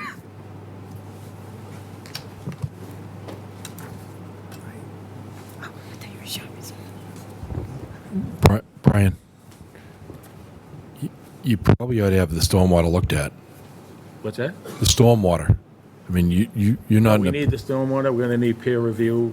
Well, you should have Mr. Brennan take a look at the stormwater, because I think that's, I mean, we're not in a position, none of us are engineers. Right. You need to know that what they're doing We'll is. probably go with June 9th because we're gonna have to have Pat Brennan peer review again, obviously, and then, If what he's already about- looked at it, at least get that report into your record. right, we need that to come back to us. So, Mr. Chair, if I could, obviously, we need to see the peer review and have time to respond to it. Probably makes sense to do that before we come back. Correct. Also, I think there's some things that we want to think about and be prepared next time we come. Could we look at the second meeting in June? Sure. Andrew, what's the second one in June? The second meeting in June is going to be the 23rd. Is that good? That's good for me. All right, Did we so- ask for that date? Yes, that's fine. So a motion to continue to June 23rd? Brian. Oh, sorry, Andrew, yes, sorry. I had a couple of things that I wanted information I want to convey before this meeting ends to them, so they can work on it. Go ahead. So the new plans that were submitted, that I just saw tonight for the first time, these architectural plans, they showed second-story decks coming out to the same, right out to the deck, the boardwalk deck below. So that would require an additional variance as well, because that's like a deck over 4 feet off the ground. An open deck over 4 feet off the ground is within the required setback, which is 10 feet. And the boardwalk, the elevated boardwalk can go up to that, but not the individual decks over 4 feet. So that's a new element that wasn't on any other previous plan. That would require an additional variance. The other thing that came up was this whole question between my interpretation of the bylaw and the planning board, or the town planner's interpretation of the bylaw, and that is whether or not commercial uses in a mixed-use building under this district are allowed on the second and third floors, or if they're only allowed on the first floor. It was my interpretation that they were allowed on the second and third floor. It's the town planner's interpretation that it's only allowed on the first floor. So based on, I would want the ZBA to make a determination on that so that these folks know whether or not they need to apply for another variance prior to this next meeting that they come for. Okay, so we can discuss that in between that time frame. Sorry, Andrew, I just want a point of clarification. The second floor decks are 4 feet internal to the FEMA platform edge. And I also have an email from you confirming receipt of the updated drawings, and I will resend it to you. All right, Do you have that's any- fine. What I'm telling you is the deck here that you're showing goes right to the edge of the, what you call the FEMA platform, correct? The residential decks at the very end to the residential, that is the FEMA platform. The residential decks, that residential deck is set, that one right there, you're correct. That does go to the FEMA platform. The ones at the far end are supposed to go 4 feet internal to the FEMA platform. Well, all of these decks go Right. all the way to the Yeah, edge. it's very likely that that dotted line is in the wrong location. Listen, Gary. Yep. They can only go 2 feet into the required setback, not 4. Yeah, okay. You can only go 2 feet into the required setback, otherwise you need to request another variance. That's what I'm getting at. Thank you, but I also wanted to let you know that I'll work with that and I'll correct it to your requirement. Thank you. Do you have anything else, Andrew? I do. No, ultimately, when we get there, I think that they should consider the location of the ADA spots, on the plans, especially for the residents, as it's located to the actual proposed ADA, apartments, because some of the ADA apartments are located kind of far away to the other elevator shaft on the far side, and you don't have any residential parking beneath that. You have all valet parking beneath that. So you're essentially putting the ADA parking spots over here by this elevator shaft when all your residential parking is over here by this elevator shaft. So you'd make them go all the way up to that top floor and then travel down the hallway. And I think that, we have members of the board will tell you how difficult that would be for them if they had to live there. Agreed. That's a great comment. We'll address that. Thank you. So we have one more comment from Steve. Or a couple, actually. Oh, Jesus. So what happens if the DPW decides that they're not going to let you hook up because they're near capacity, and you're going to put them over capacity, which is 83% for more than 30 days, I believe is. Can I just assume that the statements that she made tonight, you're obviously going to look into, if you haven't already? Okay. I'll look into it for you. I've had multiple conversations with the wastewater treatment plant director, Clint, and as far as I've known at any recent discussion that I've had with the DPW, we're at 60% capacity for the town on our town sewer. It's my understanding as well. Not in the summer, though. But anyway, so I'd just like to make a statement. So, listen, nobody's denying, your contribution to Brent Rock. Everybody goes to the Venus. We love the pizza. Nick was a friend of mine since he bought the Brent Rock Grill. But we have an obligation to protect the neighborhood also. And there's a lot of people that live there. And I don't understand why you can't separate, the Brent Rock overlay allows you to have almost zero setback between buildings. Why does it have to be one continuous building like this? I mean, why can't you have the Venus as one building that has 3 stories of use for a restaurant so that it will comply with the Brent Rock overlay? You just can't have, you can't share walls. And to lay it out with separate buildings would look so much better in that area than they have this, 600-foot long building. And 57 feet high, I mean, that's pretty high for that area. I think So, I our mean, response is- I'm more than willing to work within the Brent Rock zoning overlay This is district. just a statement, so You know, it's not a resolution. I'm more than willing to work within that, but a little better project. I mean, we've gone through this a few times now that we've had to redesign it. The stance on variances, at least my stance on the variances, and if the board you were to get a supermajority, the residents could appeal it and win. So, I mean, why not fix it so that you don't need these variances? Well, thank you, Steve. And so I'm going to move that we continue this meeting to June 20, and what is it, the 23rd? Do I have a second? Second. All in favor? Larry Keane, aye. Steve Lynch, aye. Brian Murphy, aye. Mac Brothers, aye. Jean Lee, aye. Thank you, we'll see you Thank then. you all for your That's time. all Thank the you. notification you'll get for that. Just letting the audience know.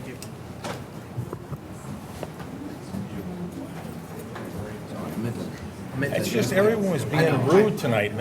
This is not good behavior. Why are we doing this? This is like, Is there anything else let we need to someone do? finish, and motion to adjourn. Second.